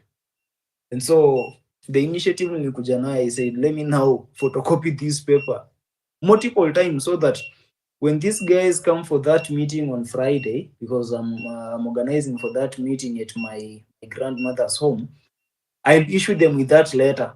Waende kwa chief, sasa awaeke stamp to recommend them to start applying for the national IDs. So any person uko hapa, just know that since 2022, IEBC has not registered any person. And these people bado wanakula pesa yetu tu, yeah. A returning officer is getting over 250,000. We have 290 returning officers. So you wonder, hizi pesa wanafanya nini? They are not registering any voter. So let us ensure that we encourage the young people to take IDs, and then we push the IEBC to do voter registration, because voter registration needs to be a continuous process. Every day, every person should, a person who wants to get registered as a voter, inafaa register. And now by bringing in new blood, new fresh registrations, then it will give us even that power and that muscle to clinch for any political seat yenye tunataka. Otherwise, thank you so much wale mmekuwa mnanisupport na msiogope kunisupport bwana. Mimi I can tell you, si najipigia debe, but I'm a genuine person. I can tell you that for free. Yeah, I just want good for this country. I just want good for the young people. I just want good for myself and even the old guys. So guys, just continue supporting me. Mtu ukiamua siku moja unilipie basi ya kwenda Kimilili for the next 1 month kila Friday, I'll be so happy because that's the only means I use. Ukiamua siku moja kama hii meeting niko na hiyo Friday, if you want to buy those guys soda ama maji, just feel free to do that, then God will bless you. Otherwise, thank you so much Redemptor and the entire audience. Asante sana. My dear son KOT Sonko, changa ya kwanza ni token za stima. Tumevumilia hizo token zimelia sana. Now, the problem of not having a house, hiyo inaweza fixiwa very easily. A problem of not having a wife, that one can be fixed very easily. What you must maintain is integrity, even in relationships. My advice to you when you go to the community, look at the ladies, look at the older women, the ones you call senjes and your mothers. They have a twinkle in the eye when they see a young man like you. The men are very hard to read, but hang around the ladies, you'll get a lot of inspiration. They love your energy. The older generation are loving the energy of the younger generation. And Professor, one of these days, I really do need to have a conversation about the generational handover. What does it look like? Who was the MP that you took over from, or any leader you encountered in your life that was much older than you? And how did the community receive? I think you're a bit older than 20s when you became an MP, but the young people need to hear that conversation. And the older people also need to understand that this changeover from one generation to the other is not easy for both parties, but it definitely has to happen. Miriam, we had almost closed the space, but I haven't seen you in such a long time. Emmanuel, I also see you on the space. Kanuni sijakuona kwa space zangu, Anuela, for a while. I appreciate you always coming to this space. I have new listeners. I'm getting inboxes. So Miriam, your lady's voice. We're about to close the space. Joshua, get ready to tell us, kama umemaliza kuomba, what God is saying about what you ought to do. Always praying for you to make the right decision, but umepewa challenge hapo. 254, I hope you're still awake. So we'll start with Miriam, and then we'll start closing the space. So I'll give a few people an opportunity to make their last submissions as we close. So Miriam, sorry, I did not finish the course. Miriam does wellness, and she was taking me through a very, very important, and maybe I can give you opportunity to advertise what you do. It's a worthwhile course because we need it in this time we are going through. So Miriam. Thank you so much, Redemptor. You're always so sweet to me. It's my loss that I have missed some of your sessions, but you know I hold you in such high regard. Thank you for all you're doing. Thank you for everyone here. So I'm a life coach. I'm a mindset coach. I deal with mental wellness, and I became more active around July 25th because I was observing a lot of how the youth were being affected, actually people in general, but how the youth were being affected by everything that was happening. So that's how I actually met Redemptor. And I love that. I was just smiling listening to Sonko because we were always together in these spaces. And one of my sentiments, and I kept repeating it, was it is nice that we have these spaces, but most of the people who are the voters are on the ground. They don't have Twitter. And one of the things I make a point of doing is talking to the people, my mama mboga, my people, the person who I'll buy just these people on the ground, and I just listen to them and I entice them to give me their views on what's happening. And I like also the classification of the older people. You can tell the younger people are maybe the age of 40s, 50s, wamefinywa na Ruto. Now they are like, I cannot wait to go 2027 to get him out. But you can still feel other people who are resigned, and they're like, Ruto atarudi too. And that the voice that comes from that is resignation, because the information that is reaching them is one lie after another, or defeatist defeatist news. Like there's nothing we can do. He has already won, so there's nothing we can do. Acha atarudi tu. And I've seen Lingugi here, and lately I've really been watching your show, and I love that most people listen to you, and that's good because the people who matter are the ones that are listening. The people on the ground are listening to such shows, and when we come together, Sorry to interrupt you. I always like to tell my listeners we have a different Lingugi. This Lingugi is she's an amazing woman in terms of governance, in terms of human rights, in terms of Pan-Africanism and democracy. And I hope you get an opportunity to hear her speak one of these days. So yeah, I know about the other Lingugi and what she's doing. So I want to give these other Lingugi our flowers while acknowledging the work of Lingugi of the show. Continue, Miriam. Oh, okay. Well, same difference. Anyone who has an outlet to share with the people on the ground is all I was saying. We need to just take time to talk to our gate men because these are the people who will go and meet the other people in their in down huko chini kwa wataongelesha watu wengine, kutakuwa na kamukunji and they will spread the news. So us who are on Twitter who have access to first-hand information and the truth because of freedom of speech of this on this app, we need to not just be here. We need to go on the ground and just talk to as many people as possible. Try to give different perspectives, Aki, and something will give. I know something will change because it's been changing worldwide. Look at Burkina Faso. There's so much hope there. So I also believe in this country, and thank you for listening.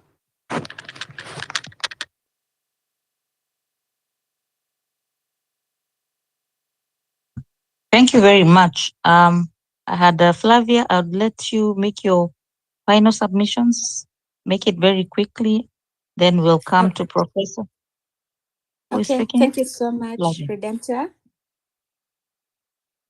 Go on. Oh, Go sorry. on. Okay, thank you.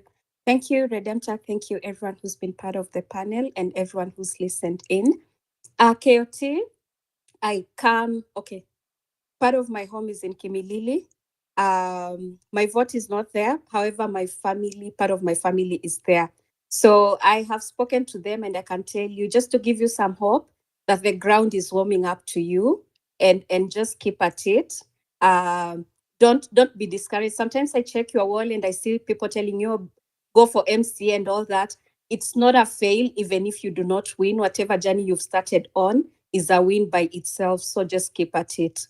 For everyone else here, just as KOT is taking this bold step and setting the path for the rest of us, I think it's on us. As we see, anytime I see one of us doing something great, like Joshua, the way he was able to not necessarily fight, but fight off the police against that younger man. I am so happy when I see that.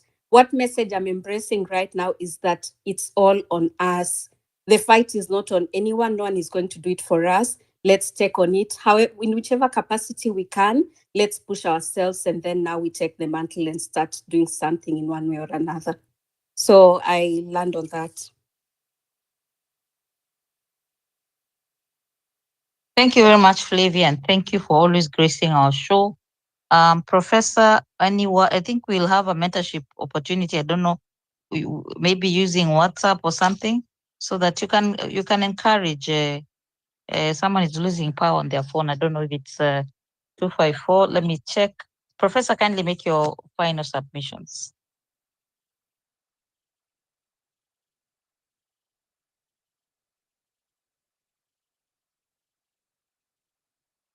Is Professor still with us?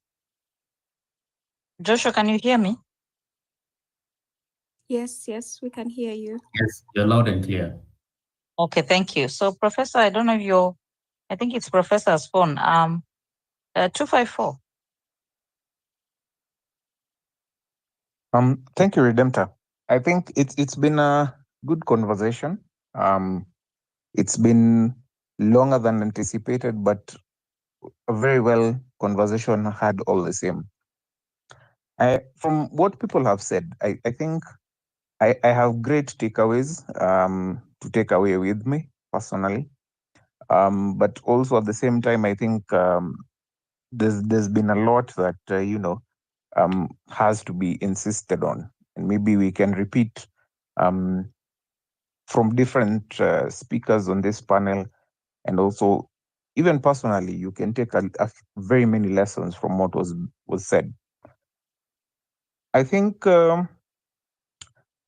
in general, and maybe just to summarize my own takeaways, I think it's been a long time since we had something that is refreshing and revitalizing in our country. And 25th of June last year, when the young Kenyans came out on the streets, they did something which I think very many generations before had really thought about but were never able to accomplish, which is speak out in one voice for one purpose, which is a better country. And so I think for me, I take home with me that the conversations we're having are good, but they do need to continue. There's so much more that needs to be done, and there's so many levels at which change is required. And for me, I look forward to having more conversations about reforms in our police system. I think I look forward to having a situation whereby, vetting of different positions from CSs to, political appointments, being done more structured with a very verifiable system. I also look forward to a system whereby, we can talk about when we say we have an election, we can verify our own elections such that we don't have, people just saying, oh, this person won, but we never ever get to audit the process, the procedure. What were the learnings from one event to the next? So for me, those are so many things, and so many, just a few of the things that I really look forward to getting right in this country. And I'm so happy that there's so many of you who are willing to have the conversation, so many of you who are willing to, take the time, take the necessary steps to get this country from where we are to where we want to be. So for me, I really feel challenged. I know people like Yasa posed questions to some of us saying, we need to do more. But I do believe more is already being done. And the reason I say this is because a journey of 1,000 steps begins with one step. And Rome was never built in a day. No institution or no belief system is properly or adequately accomplished through flimsy action. So for me, I don't believe, making changes in that have been set up in this country for the last 6 years is going to change in a week or two. It's really going to take some time. So the reality is we need more and more Kenyans who are of like mind, of like conviction, if I can say it that way. But we need more Kenyans, because the more Kenyans who we come together and we can accept that something is wrong, then that is seriously going to make more results than we anticipate. And finally, as I land, I think it's important to look at also the possibilities of having, if I would call it a bill or law that will, prevent politicians now and in future from having the ability to walk into schools, campaign all willy-nilly, so that we respect the institutions that currently exist. We respect the churches, we respect the schools. And the more we start creating safe spaces for children, safe spaces for our young Kenyans, then and only then can we be able to say that we don't need to see William Ruto now for me to know that I don't need to vote for him in 2027. I might as well not even vote for him at all. Simply because if he's infiltrating all innocent spaces, as I would call them, then he has no business leading a country. It's just as simple as that. So thank you again for your patience. Thank you again for, being loyal patriots of this country. When you come to these spaces, you remind us that there's a whole host of Kenyans who are very brilliant that can do more for this nation than what we actually believe we can do in our minds and in our hearts. So for me, I thank you all for your patience. I thank you, Joshua, for co-hosting as a young man. You are more patriotic than I do believe. Redemptor, thank you for always hosting these spaces, for being a very sound voice, a very caring and needed voice when this country really needs it. And I'd also like to pass my thank yous to Professor, because if at all we don't have generations of, senior people than us who can take their time and talk to younger people, tell them that this is the expectation, this is the vision that this country should have, and this is the direction that this country should have, then I think would not be in Kenya today. So I do thank Professor for his consistent and very, very eloquent way that he comes to both advise and guide in everything that these young Kenyans are trying to do by trying to save this country from, people who would wish it harm. So I yield the mic. Thank you, Redemptor, for always allowing me to co-host. I hand over the mic back to you. And thank you all and enjoy a great night ahead. Thank you very much. I noticed Farah is in the listenership and I appreciate you. It's been a while since I had you make your submissions. I hope to get you to speak one of these days. I appreciate the soundness of your speeches, your submissions. I don't know if Professor is still around. I think he had made very long submissions. Joshua, I'll let you go to your last submissions. And I will not put you to task by explaining to us the decision.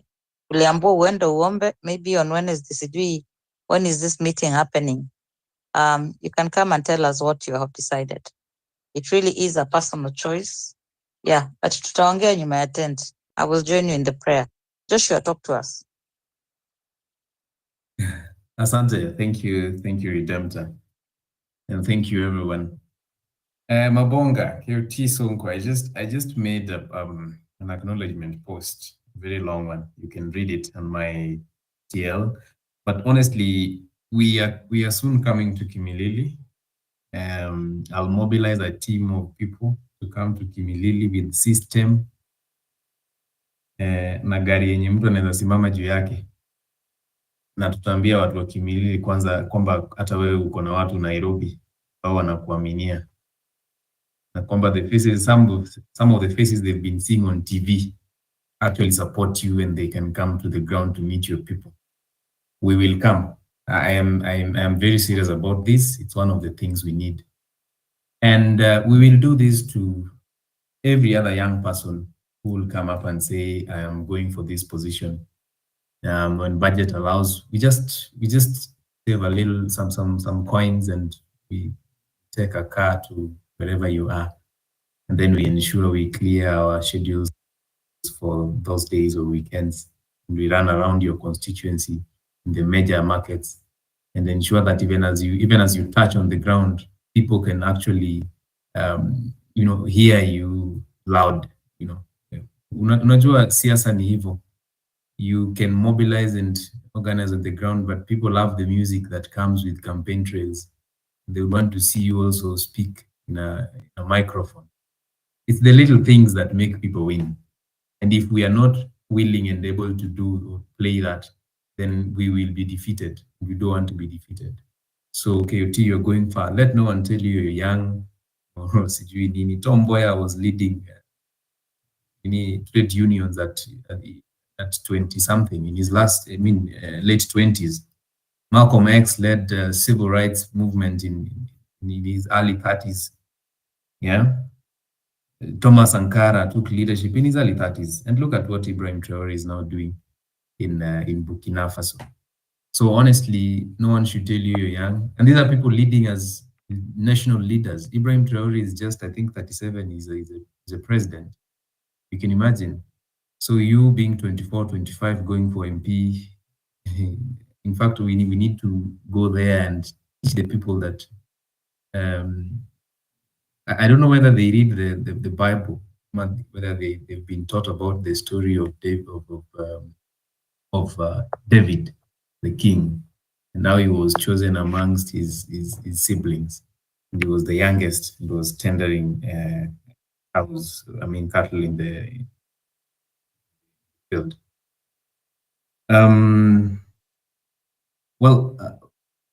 Marable stocks, I understand, and this is one of the things I was told, that it's important to be in rooms of power, rooms where power resides, rooms where power belongs. I understand that as well. I didn't have to think so deeply about this because I know I have been to some of these spaces. You always called for optics. You're always called for photos. Whatever you speak, whatever you say. It's not like I've not spoken to these people. I want to say I met Thoughlines in town. Thoughlines spoke. I don't know whether he's still around, but I met Thoughlines in town.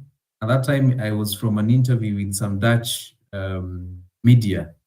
And one of the things I told them is that, honestly, the King and Queen Netherlands coming to Kenya has nothing to do with Kenyans. We actually don't want them here, and we are not excited about their coming. They'd rather have a virtual meetup with the president if they want to honor the president and share with us what they've discussed and what that virtual meetup is concerned is about.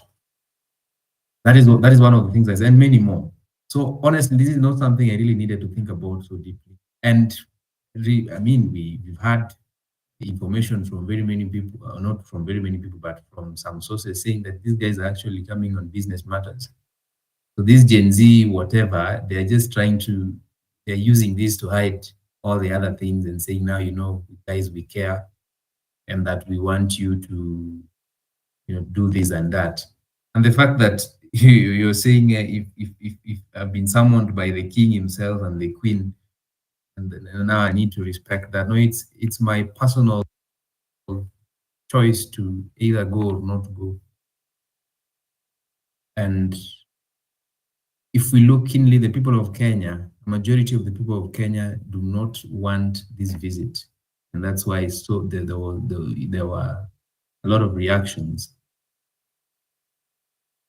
Me going is actually betrayal, because if people have resolved that, look, this is bad for us, or we don't want this, who are you, even if you are a leader, to say now, okay, you guys have said this is bad for us, but let me go and see if indeed it is bad or not bad. That is why we have leaders whom they don't care what the people say. What they care most is what they think, what they feel, what they want. That is what drives them. Sometimes it's important to step back and listen to probably the people with whom you work together. I understand there's that, there's all that comes with being at the table with quote unquote powerful people, important people. But honestly, at the end of the day, it doesn't mean anything. It's all vanity. What matters is what you do to improve the lives and livelihoods of the people that you were able to interact with. And I do believe that they cannot do anything that will change my mind about human rights violations in Kenya, and especially my own rights that were violated. It pains me to date. And I think going to an event for photos and for one to be said that they met Gen Zs in Kenya, my photo spreading, the only thing they did was to listen and then go back and endorse the regime, I think I would feel even worse. But I'll respond to them and probably ask if I could suggest someone else who can represent me. Now, moving forward, we have talked, we have shared ideas. It's important we get to actions. And some of the actions we are doing are just the little things we are doing, like the yesterday activity. As I said, we are going to Kimilili, and not only Kimilili, many more places. Number one, we are going to speak to the people on the ground. And number two, we are going to use that as a way to build back momentum, because it is important that we build back momentum. And that momentum should not just be left at that. We should be able to turn it into something. And what I say is that we have so many people who are part of the Gen Z and our Gen Zote movement who want to vie for certain positions. More than 1,000 people want to vie for MCAs, more than 200 people want to vie for MP and all that. Are we willing to work with these people as members of the movement and people who believe in progressive change in leadership? I mean, progressive leadership. But then when it gets to elections, they get back to the very parties that we are against. I don't think we shall be doing justice to ourselves and even to them. And I am against people pushing for, that sisi kama watu revolutionary, sisi kama progressive people, let's go independent. I can tell you, it is very hard to win on independent ticket. Yes, it is possible. And it depends on, on regions. People will ask you, where is the house? What is the vehicle we are using to actually get you into that leadership position? So should it get to that point, then we also need to have a party. So there should be plan A to Z. We should not just be, going to a point where we are saying, yes, let's do more, movement building. Then once we've built the movement, the momentum is back up. Then we remove these people. Once we remove them, constitutionally, we need to have an election. Are we sure that we are going to have a majority of young people, or not young people really, but a majority of progressive leaders who have been part of this agitation being elected independently? That's a question we need to ask ourselves. It will be very difficult. So that means that is also something we have to have on the table. So, and also we are talking about challenges of funds. We are not saying someone must have funds to campaign or to win, but at least you need to have something to facilitate you. So those are some of the things we also should be thinking about. We able to support our own? We able to even pay for bus fare for someone like KOT to go to Kimilili and back? So the guys who are volunteering, and I think Thoughlines volunteered and some other people, those that were volunteering, if you can come together and form something that can help support such activities, it would be very great, so that then we don't just speak, but even as we shall be speaking, we shall be coming back to speak, but to also confirm that how far are we with this and that and the other. We will need to have sort of a secretariat. We'll need to have somewhere that we can, we can organize things. But this requires also not everyone. I know in this space we have government apologists and we have people who've been sent to listen to what you're saying. But what we are saying is that Ruto must go, the system must go, and these other people we must ensure we have a new Kenya. That new Kenya is possible if we put all these things we are speaking to action. We have very, very brilliant thoughts, but we have to turn them into action. If we completely turn this into action, I can tell you, kama Prof anasema this guy is tactical, we are more tactical than they do. Thank you, everyone. Thank you, Redemptor, for hosting us. Thank you, 254, for co-hosting, and everyone else who turns up to have this conversation going. God bless you. Have a good night. Thank you very much, Joshua. 254 KOT Sonko. Professor, I really do have to close this space. Yes, sir. We will be here on Wednesday. You can even inbox any questions. I will give you the mic, then you can make your submissions. I just want to finish by saying that when spaces started being hosted, I tried to join when the crowds used to be 1 million. But finally, when I did get, Professor, can you make your kind of submissions? Now that I've seen you, maybe a word to Joshua. Joshua, I would recommend you look for Professor. He's always very kind, and then maybe he can tell you what happens in these corridors of power in these meetings. I'm sure maybe you've had a conversation before, but you really do need mentorship from somebody who is has no interest, but having your best interest at that. Professor, I don't know if you want to. Nikichoka sana huwa anaanza kuongea Kikamba. So before Professor, I speak to you in Kikamba, would you like to even just say good night?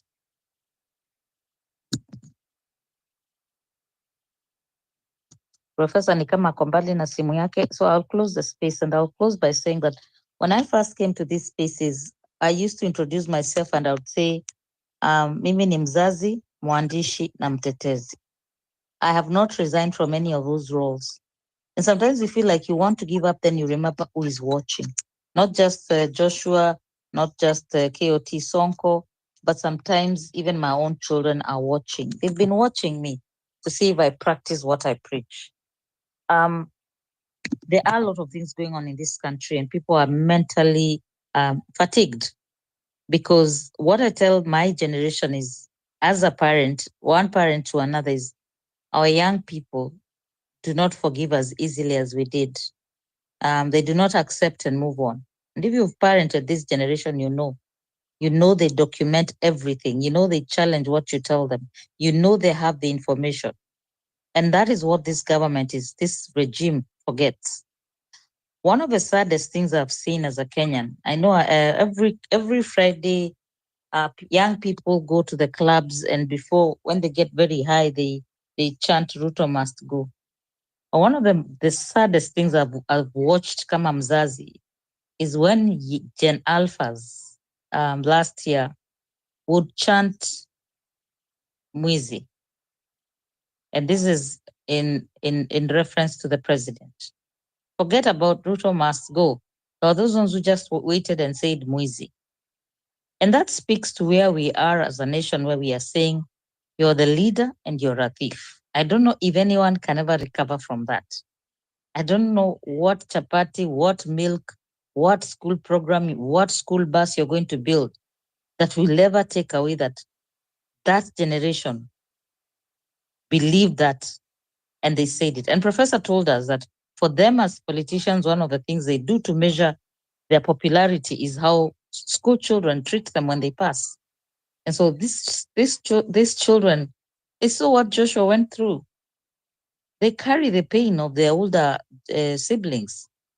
And so whoever is advising the president to go to schools and to have the children shout at him is confusing us who are parents. You're really, really confusing us. The atmosphere, ni kama maji vile unasema, the water has not settled. You cannot go to that pond and start drinking from it. It has not, the silt has not even sat, because we still have issues. 1.3 trillion taken cash. And we are just pretending we didn't hear that come. So when you're promising young children a bus versus 1.3 trillion shillings, if that money was not taken, cash money, every school in this country will have a bus, if bus is the priority. Chapati, someone was telling us, there are families that are going without food. Do you know the cost of making chapati? Do you know what ngano does to the body? That gluten. So there are things that we trying to entice children with chapati is really as low as one can get. Give that child an opportunity to thrive. Give their parents the opportunity to succeed so that they can make chapatis at their own time. What's a chapati? Chapati is the least filling food. It's a luxury food. So I don't know who's coming up with these strategies. I don't know who the Professor Metuambia it's targeting the teachers, maybe the teachers in the urban areas. It is just so hard to watch what poverty does to a nation. The weaponization of poverty. All these conversations we have here for hours and hours is just trying to figure out, how do you convince poor people who are beating other poor people, listening to the conversations of one poor person. And we're not poor because we are lazy. We're poor because someone took 1.3 trillion from the exchequer. Cash money. How do you even carry the money? We had Senator Onyonka the other day given an interview and say he was offered 200 million, I think, to stop talking about Adani. And he asked, how do you even carry the money? He was told in dollars, and he asked, where do you put the dollars? So the kind of money that is available to give to churches, to give to mosques, to give to teachers, to buy a bus here, to buy a bus there, is one of the signs of immorality. I don't know, moral decay, in the sense that you can withhold the money from where it belongs and give it at your own leisure. Honestly, as a 55-year-old woman, I don't even think Moi went that low. And maybe it's because nilikunywa maziwa ya Nyayo. And these are the mind games that we keep having conversations about. We keep reminding Kenyans that we are smart enough. Wajinga waliisha Kenya. There's someone who came to the space and said, an elitist space. We are not an elitist space. We actually allow young people from all walks of life. We have Oshkosh who says he pushes Mkokoteni downtown. And he always comes to a space and we allow him to speak. If you challenge us to host a space and speak in Swahili, we will do it. All we have to do is to keep holding the brief for the young people of this country. Mimi kama mzazi, mwandishi na mtetezi, I've committed to navigate these very difficult conversations because it sounds like I have never changed tune, and I am not about to change tune as long as there's so much injustices in this country that no one is talking about because they're talking about sharing the national cake. And I've said, and I say this respectfully to those who love Raila Odinga, that I was alive when Kenyatta died. I was alive when Moi died and Kibaki died. The change of guard is the hardest thing for a public figure as powerful as he is. And so the people who are hanging around him, probably you just need to accept that a generational changeover has taken place. And I promised somebody who gave us hope here that I would sing a song. I loved a musician called Sissy Winan. And there's a song she sings about fear. But the song that I've remembered is when she says, life and death stood face to face. Darkness tried to steal my heart away. And it says, thank you, Jesus, mercy said no. And I think we're at a place where life and death are standing face to face for a lot of young people. When they write that poetry, they even write in their poetry that I don't know if I will be alive tomorrow. It is sad when the older generation refuses to accept that something shifted in June 25th. And Kenya will never be the same again. And we wish the young people of this country, we wish them success, we wish them health, we wish them life.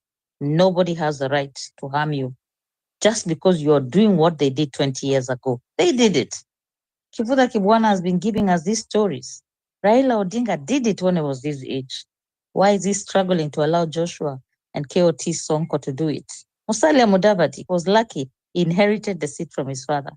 Why can't he just allow somebody who was not so lucky to be born with a silver spoon who feels they are qualified to lead? So I'll say life and death, even as they stand face to face, it is the younger people who will outlive them, they will outrun them, they will outsmart them. That is why we hold this space, call it the Smart Enough Show, because we believe wajinga waliisha Kenya. So sorry, I've kept you past midnight. I don't even know if anyone will replay this long clip. Maybe I'm not making sense at this hour, but we'll be back on Wednesday. If you have any suggestions of what you'd like to hear us talk about, all we have to do, we have to protect our children from this madness. It is madness. Our political games are madness.